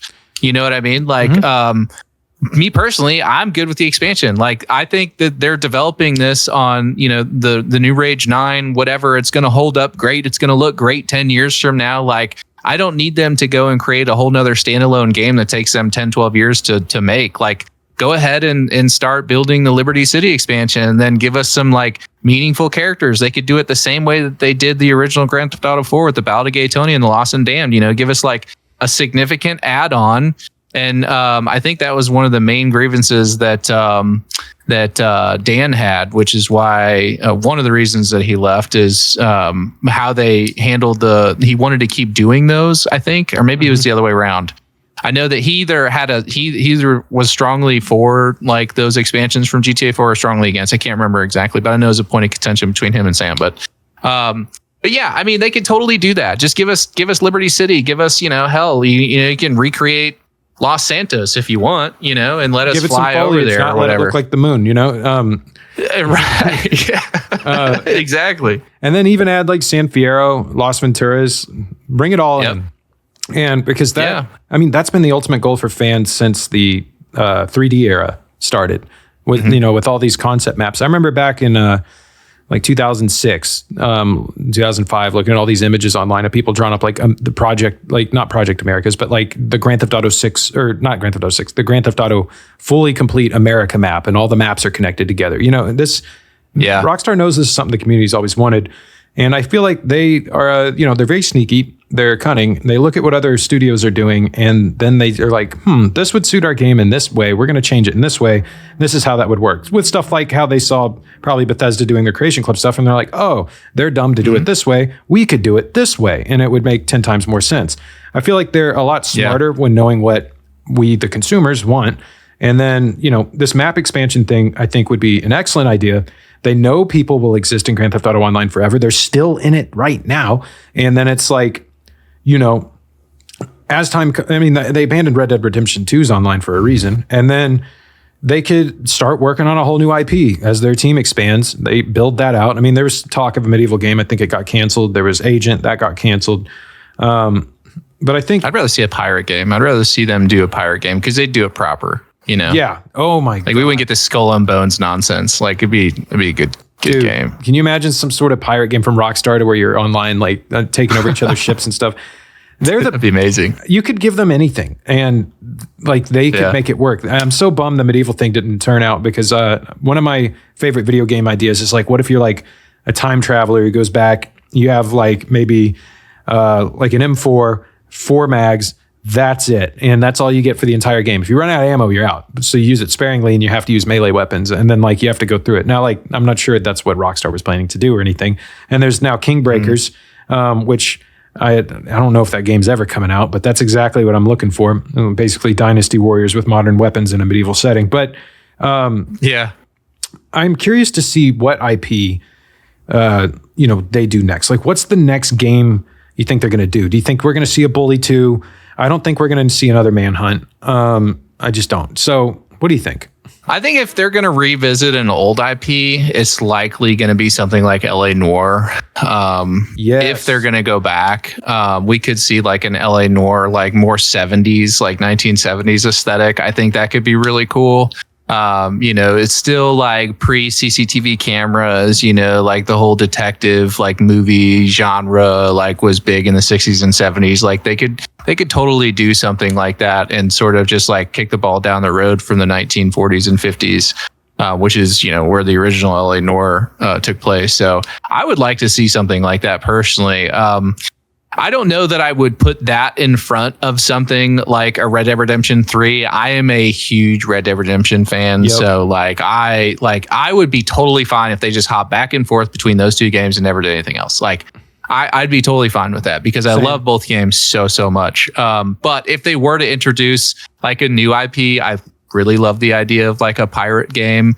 I think it would have to be open world. It would have to be narrative driven. You would have to have a sense of sort of freedom and exploration. I'm trying to figure out like what era or culture could they sort of capitalize on that they know would be successful, that they know people would really enjoy. And the medieval game, I think, would do okay. I think the problem with medieval games is it's so hard to do well and make it fun for a vast majority of people because, some people might say the medieval genre is kind of boring, because it's like, you got some armor and right, exactly. But I think going with something like, like pirates, you got some flintlock pistols, you've got some firepower, you've got, the idea of the open oceans that you can explore. I mean, dude, I just think Rockstar would just absolutely destroy even Black Flag if they decided to do that. And there's a huge market for pirate games. And we can with the clearly see that. Doing for Black Flag. I mean, have you seen the people freaking out about that? It's a great game. And I think Pirates is probably the best next direction for them.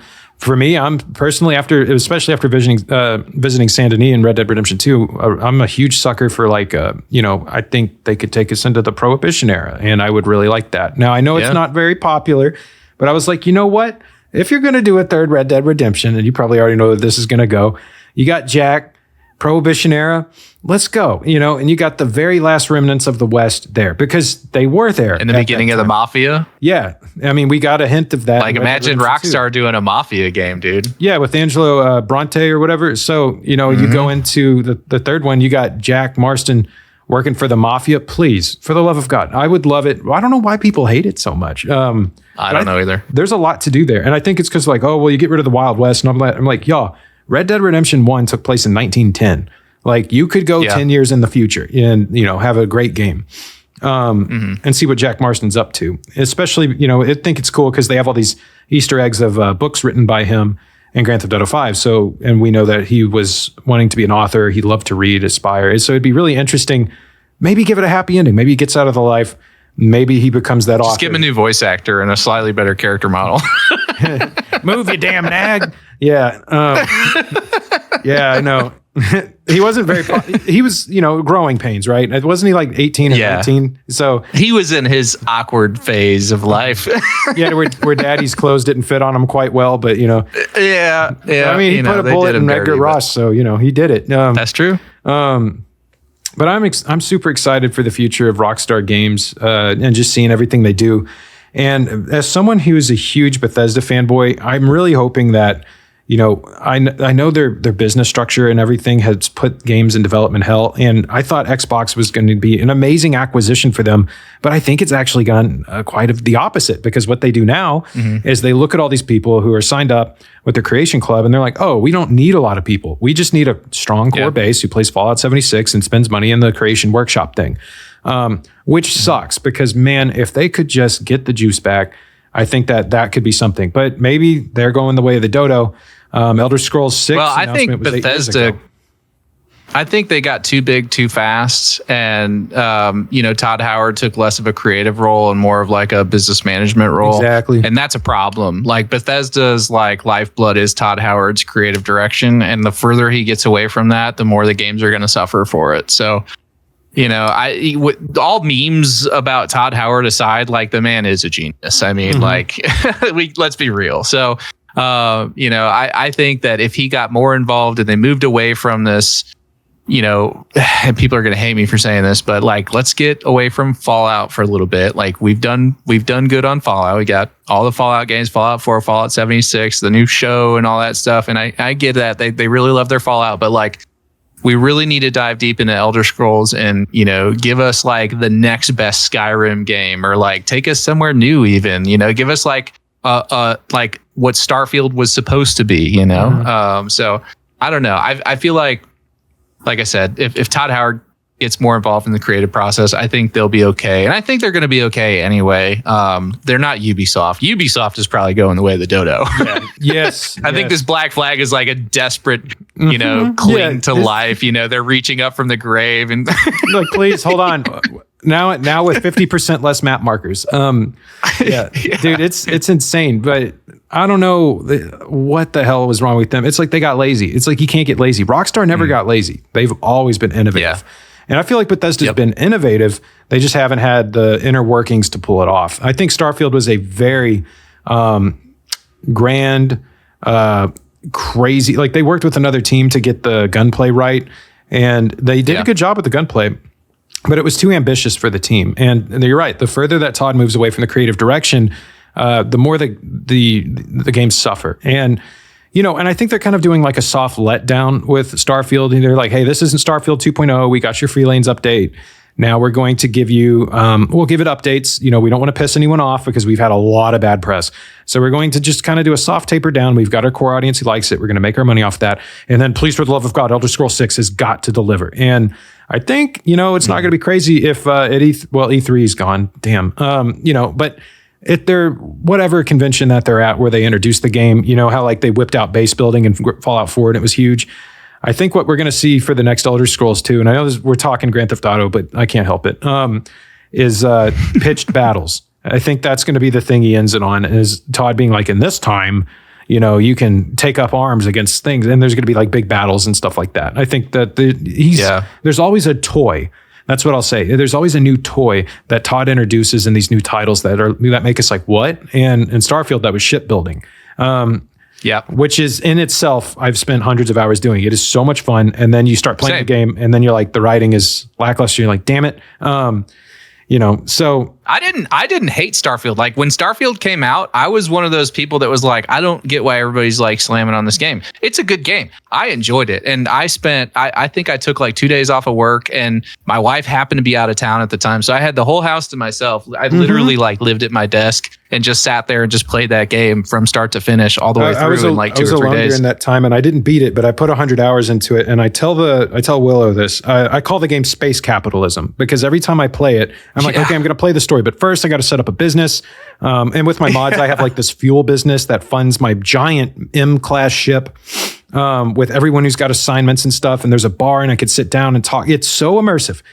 And then I'm wheezing over here. And then I go and I play the quest line for something. And I'm like, oh man, this just isn't quite written the way I'd want it to be. But then, you know, and then I don't know though. There's some good stuff in there. Also, I feel like there was just people weren't able to find the good content. But I think that... What about a Starfield Online? What do you think? Starfield like 76. Instead of like Starfield 2, you just do like Starfield Online. You fix the complaints about the travel between planets and solar systems and all that stuff, and then you allow players to like play in groups of up to like 8 per ship or something.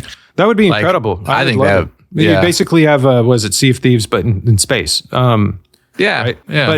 But they'd be going up against some pretty big competition, and it's even kind of a niche audience. I've realized for the space stuff. Which kind of is surprising.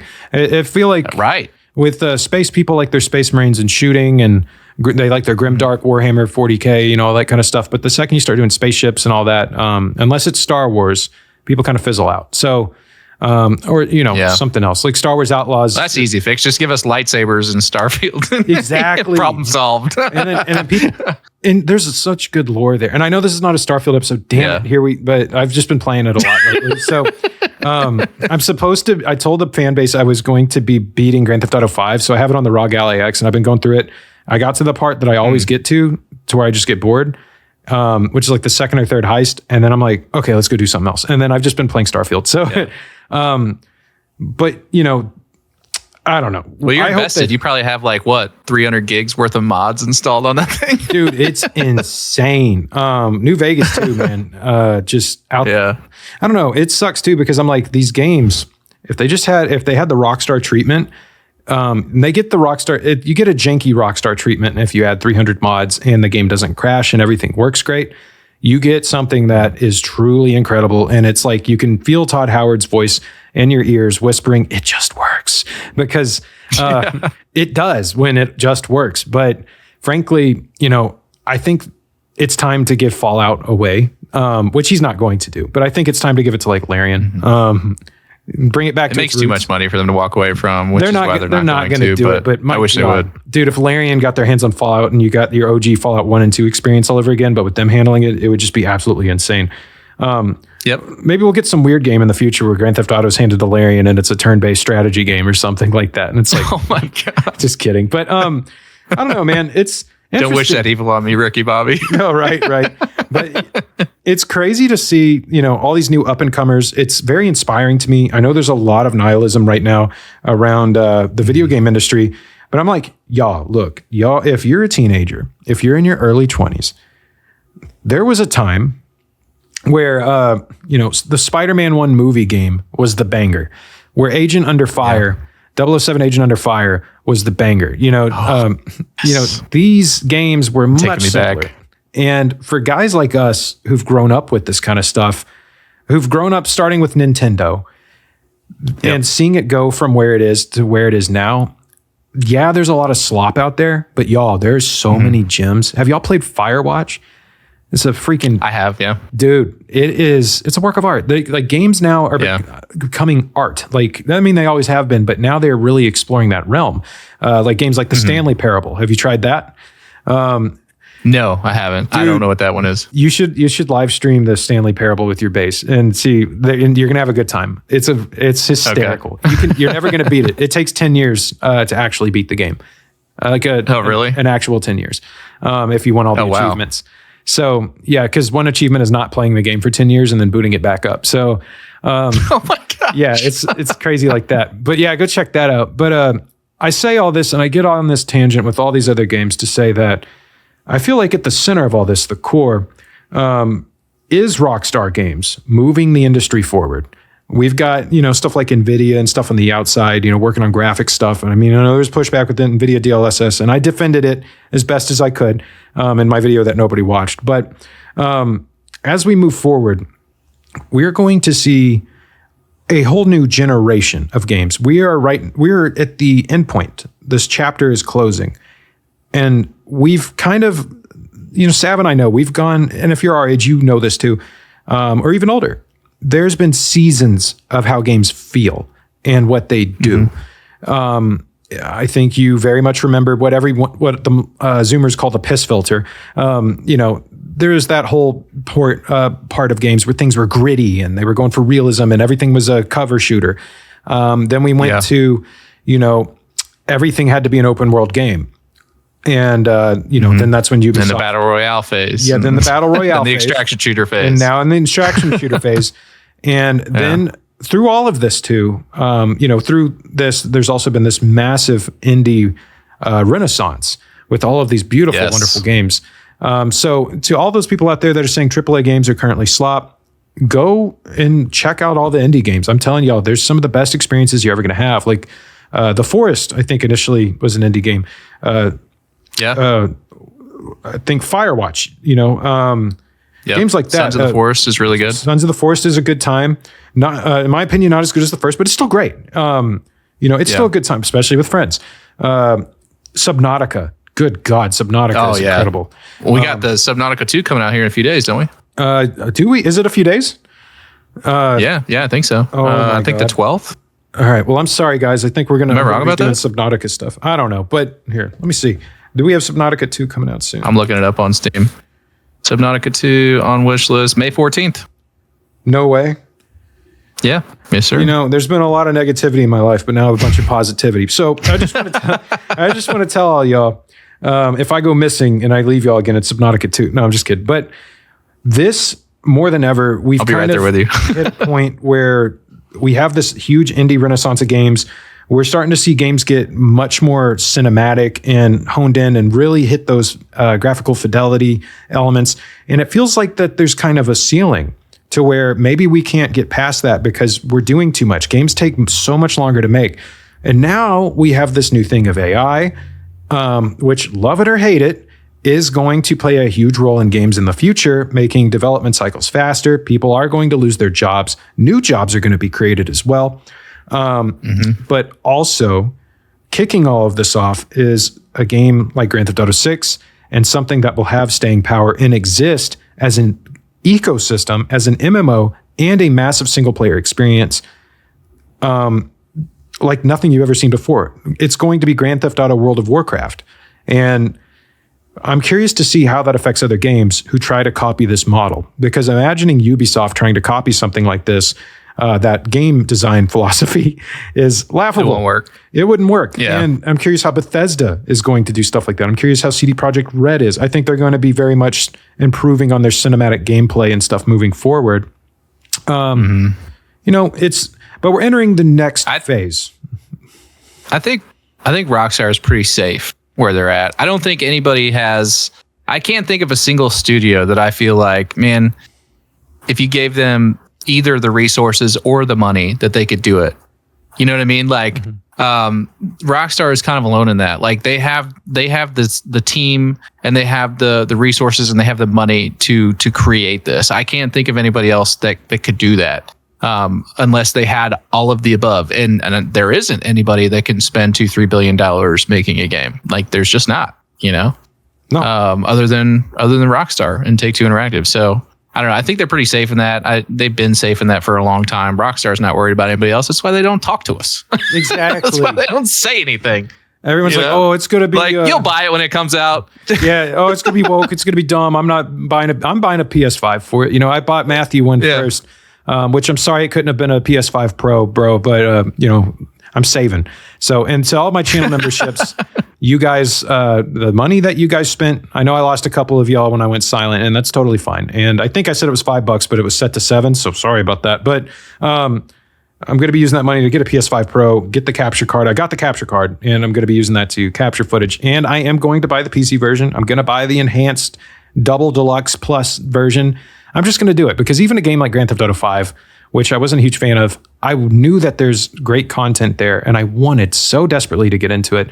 And I think the best experience I've had is currently on my ROG Ally X with the Legacy version with all of the mods that add all of the things I've complained about. I mean, I'm running about 50 mods right now with Grand Theft Auto 5, and they work and nothing breaks, and it's pretty crazy that that's happening. It makes the shooting insane and too realistic. But all that to say, what I mean by this chapter's ending is you're going to see games not necessarily take 10 years to release anymore, because they're going to release, open up, and you're going to have a world that constantly has things expanded on it. You're not going to be thinking about the next IP. It'll still be developed, but you're going to be so invested with all the content going on. And guys, the backlogs that all of you have now are so much bigger than they've ever been before. Like, let's be real. I still got Assassin's Creed Origins to play from like years ago. I haven't touched it. I bought it maybe whenever it came out. Still on the backlog.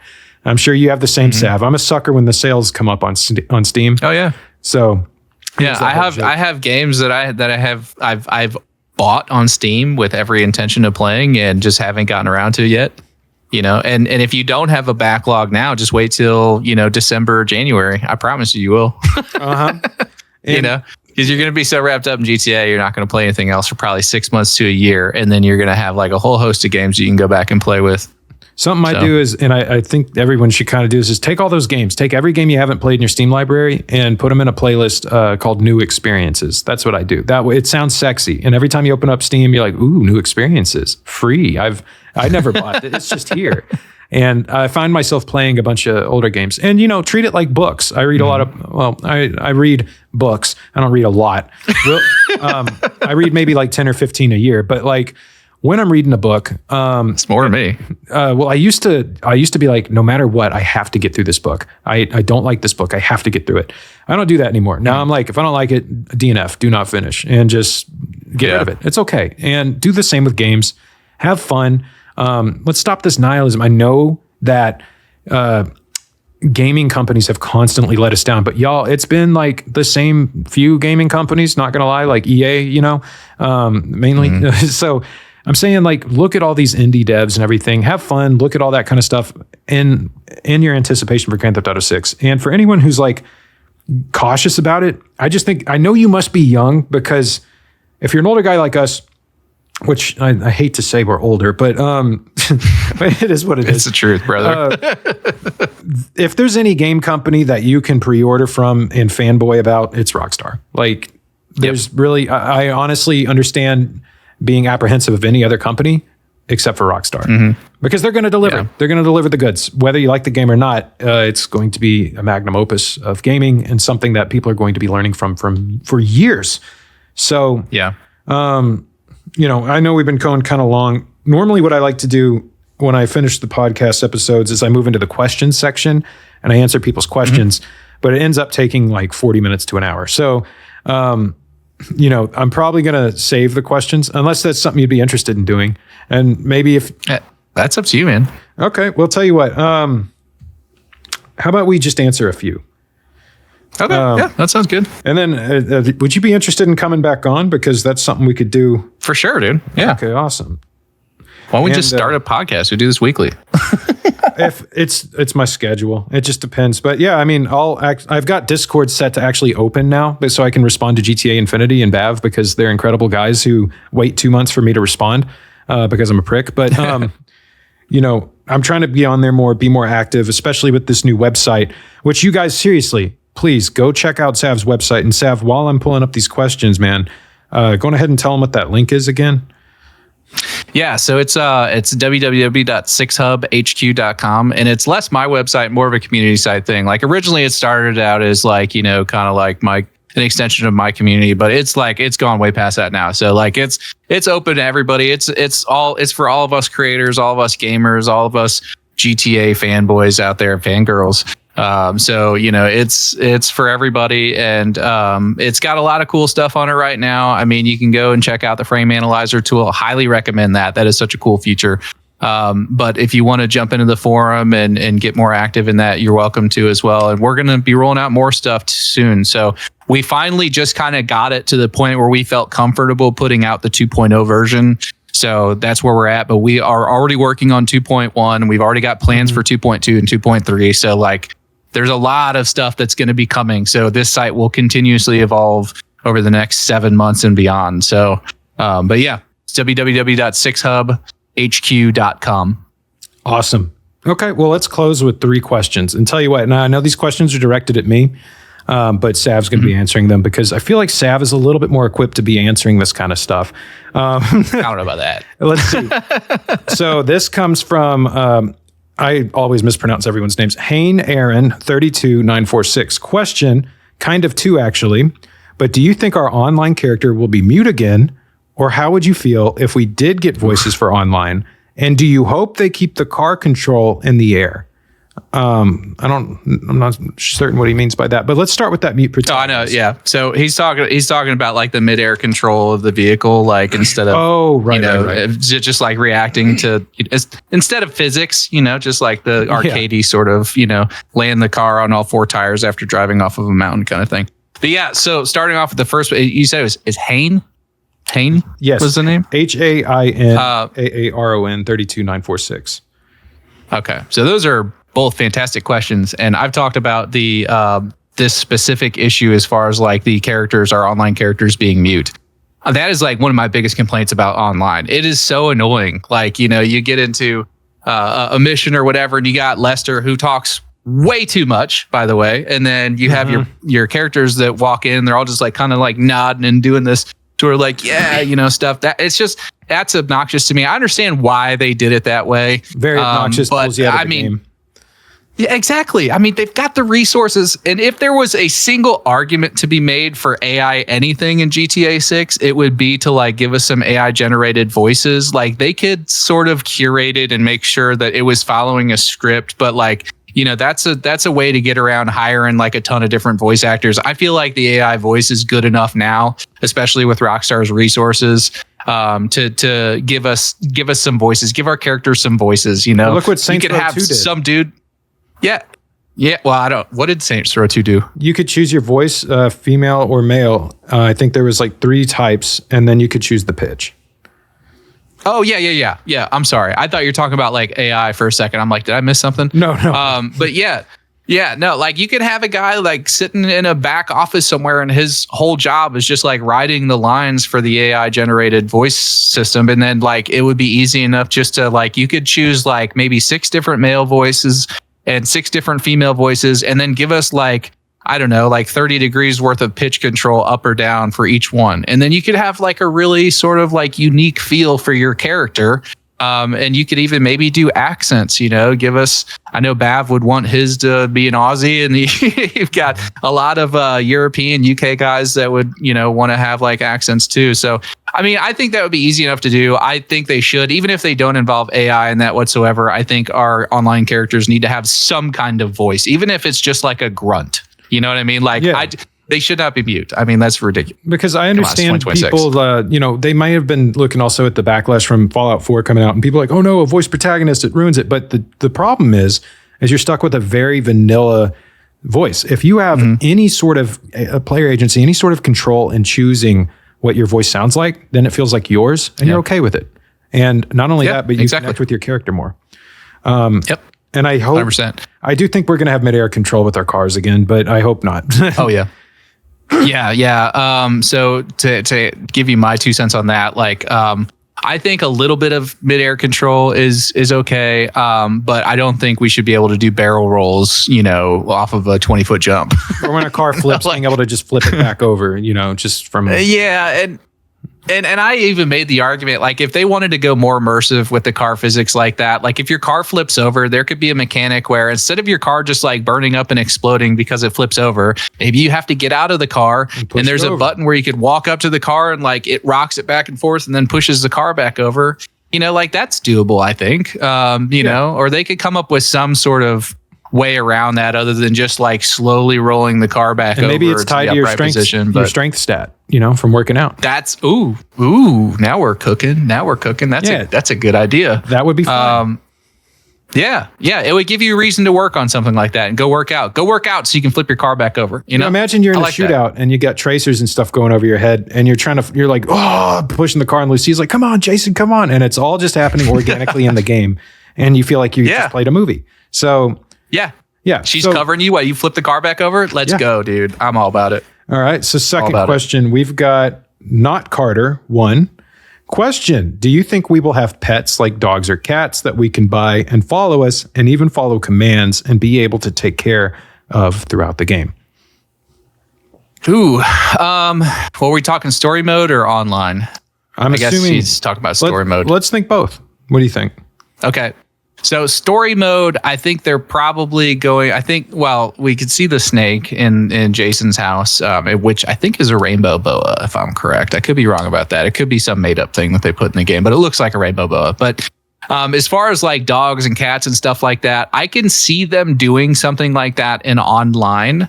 I have a hard time seeing them do that for single player unless the dog just kind of came with you everywhere.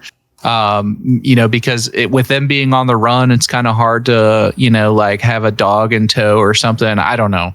But if they are going to do that, I could totally see them putting that in the game. Like it'd be easy enough. Like we had Chop in GTA 5, we can clearly see a Chihuahua walking down the beach. There's definitely like dogs and cats and stuff in this game. But I think if they do it, if we're allowed to have pets, it'd probably be an online, if I had to guess. Yeah, I think so too. And if there is any sort of pet, isn't there a bird in the trailers? There's an iguana. Oh, an iguana. Sorry. There's an iguana that's walking around that's got like outfits on and stuff. Oh, no. I mean, in Jason and Lucia's apartment. I'm tripping. Was there not a bird in a cage? What? Well, you might be. I don't think there's a bird in a cage, but I think there are pelicans or seagulls on the deck. Like in that one shot of the trailer with the PlayStation sitting on the table, there's some seagulls walking around. Oh, that's deck. what I'm. I didn't see a bird. Yeah, no. Maybe. That's what I'm thinking of. But what I'm trying to say is if there is any sort of pets, I imagine they'll keep it low key like a bird, and it'll be like in the plot, and it'll be like an interactable object. You can go up and be like, press this to feed your bird, something like that. Yeah. I'm hoping we get options to do like in Grand Theft Auto Online. I hope we can get in the shower and actually shower, like in Cyberpunk and all that. Just small little immersive things. But like in Red Dead Redemption 2, you could get dirty. You had to bathe. Loved it. It'd be cool to take a shower. And, you're a couple, maybe taking a shower together. Just saying. It happens. Jiggle physics. The jiggle physics come into work. Oh, man. I mean, really, the sky's the limit with what we could expect to see. I think that we're going to get a bunch of funny couple shenanigans and stuff like that, too. I'm saying this as I'm also... Like, where do you want to eat? I don't know. I can't wait for that. I cannot wait for that. If anyone's been in a long-term relationship, you know that is the ultimate question: is what would you like to eat for dinner? And I don't know, what would you like? How about this? No. All right, so here, and I've got one eye on Sav, and I've got the other on these questions. So let me see. Maybe we'll end it with a couple. So Noah Mitchell, H9I, I think. Question, do you think there will be more controls and buttons for driving and shooting? More controls and buttons for driving and shooting? Basically, do you think there will just be more things that you can do within the vehicle when it comes to interacting with it, controlling it, shooting out of it, stuff like that? Just more in-depth stuff. Yeah. Well, so I mean, we can see in the leaked footage that the developer is moving certain parts of the car around, you know, like the steering wheel up and down and in and out, the seat sliding forward and backward and leaning backward, and then you got the sun visor and all these things. Now, I personally think that's not, I don't think we'll have control over those things. I think that's more either for them like setting these cars up so they all feel a little bit different. Or it could be a scenario where, for example, if you're playing as Jason and you steal a car from a little old lady, maybe she's sitting like way forward in that seat, and then like he gets in it and slides the seat back. I mean, one little thing like that like really adds to the immersion. Or if like, you know, you're playing in first person mode and you like turn down a street and all of a sudden the sun's blasting you in the eyes, maybe Jason just reaches up automatically and pulls that sun visor down, you know, like, I don't know. They could integrate things like that. Outside of that, like car controls, like I think the trunk is going to play a bigger role in GTA 6 than it has in previous games. So I would expect them to give us like trunk storage and the option to like open the trunk, maybe roll down the windows so we don't have to bust the window out to shoot out of it. Right, like before you roll down the window. Yeah, and like a seatbelt function that you have in like the Rampage, mod. For GTA 5, like, you know, you can, for those of you that don't know, if you're playing GTA 5 with mods on, there's with like the Rampage menu or whatever, I don't know what it is, it may be the Rampage menu, but you can enable a seatbelt, so like when you hit a tree or something, you don't go flying out through the front windshield of the car. So I expect little things like that. I think that would be really cool personally. Yeah, I think that there is going to be a bunch of like little more immersive features, especially after looking at the leaks and just seeing how much more modular the actual systems of the car are. I think, there's at the very least, I think there's going to be a lot more when it comes to destruction and things modularly, is that a word? Falling apart and everything like that. So all in all, I would say that, yeah, you're going to have a bunch more immersion and stuff like that. And your car is going to be your horse. It's looking like with the trunk and everything. So there's going to be, a bunch of crazy stuff that you can do with your vehicle, I would imagine. Little immersive things. Rockstar knows that it's fun to touch stuff.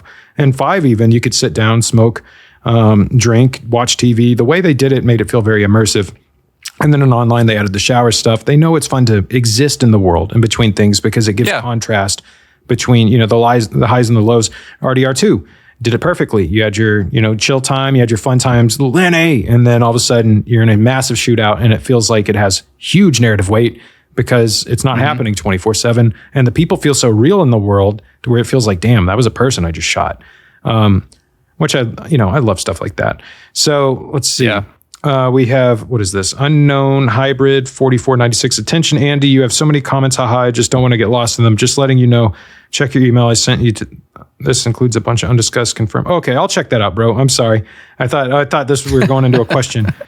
A bunch of people are asking me how I'm doing because of the trial. Check your email. Yeah, dude, I'm bad about checking everything. I go into like sad boy mode and I hide from everyone. So I'm sorry, guys. A bunch of people are giving me recommendations on how to sleep without NyQuil, like melatonin, and I'm hearting it. And people keep asking. My band is Are We Alive? So you could check that out on Spotify. I put that sappy song on there if y'all want to go listen to it. Write that down. I want to check you out after this. Oh, there's a bunch of metal and a bunch of screaming, so be prepared for that. That's all right. Yeah, I like all kinds of music, man. Good Lord. I love all of you. Thank you so much for all of your comments. I really wish, let's see. They're NyQuil for sleep, blah, blah, blah. Being accused of using AI. What's next? You get a lot of that. You get. Oh yeah, dude. Especially it's better now than it was before I, put my face on camera. But yeah, I used to get that all the time. I think people are being cartoonist. That's a new thing. You guys are discriminating against me being a cartoon. So you assume that I'm fake. You know how many times I've been asked if my voice is real? And then also when I talk, they're like, oh, there's telltale signs in the way you speak and stuff like that. Like something else. I think people are just paranoid of AI these days. So like everything that they're even the least bit suspicious about is AI all of a sudden. Something that gets me in trouble is And then of course the trolls. And the trolls. But I say it suggests a lot and people hate that for some reason. But I'm sorry. I'll also say, a bunch. But yeah, whoever's working. Well, it does suggest, Oh, yeah. And it does suggest that there's people working right now. And I hope you guys are doing okay. And I know that we kind of hit a lull here because we're trying to wrap it up. But we're trying to look for your questions. The problem is I can't control F on my damn phone. Maybe one of you guys could tell me how to do that. Okay, we have one more. This is from HCLXXSYCO. Okay, this is a big one. Question. Oh, yeah, HCL Psycho. Yeah. Oh, yeah, okay. So question, in my opinion, if I flip a car, I should have to either call a tow truck or if I'm strong enough, here we go. You should be able to get help from bystanders, push it back over because, let's see, because the made for a 5-year-old GTA 5 hold to the side and magically your car just rolled back. That he's saying that those things suck. There's a massive comment here. And geez, it looks like you're sharing a lot of stuff. I'm sorry about your mom, man. But congratulations at the same time for her getting clear of breast cancer. Hang in there, man. I know life's tough. But yeah, geez, I'm going to heart this because I feel like I need to revisit this. I hope you're doing okay, man. Sav knows you, and now I know you. Yep, I know Psycho. Well, dude, we hope that there's a strength stat tied to car flipping, so we'll just end it there. But God bless you and your mother. I hope everything's okay with you. And, Sav and I'm not going to speak what's going on, but we got stuff like that going on in our lives with people we know and love, health issues and stuff like that. And it is what it is. And I hope each and every one of you survive to see Grand Theft Auto 6 because none of us get out of this place alive. No one. So, but, at least we're all here together for this time and it's going to be a good time. So hang in there, take care of each other. We can have fun in the meantime. And I think, Sav, man, I got to get you back on here more because this is a blast and I'll come on your thing and stuff like that. I'm more active now. I promise I'll get on Discord. I'll stop hiding from you after I'm done playing my 500-hour playthrough of Starfield. But anything you want to add before we close? No, man. Thanks for having me on. I really appreciate it. You're doing great things for the community, which is why I wanted to get you on the community side. So thank you for being a part of that. Thank you for participating. And anybody that's watching right now, go check out 6hubhq.com. It's awesome. It's going to get more awesome.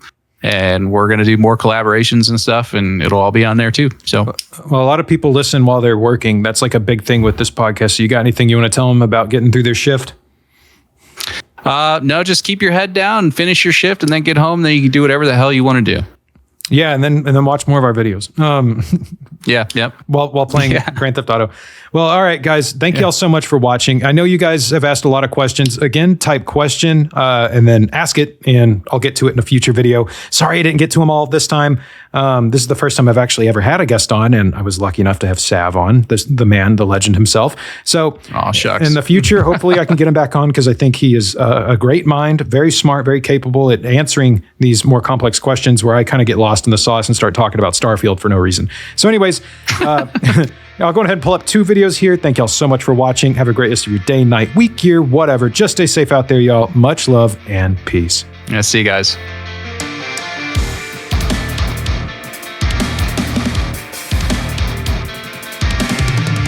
Thank you for listening to the Dandy Andy Experience.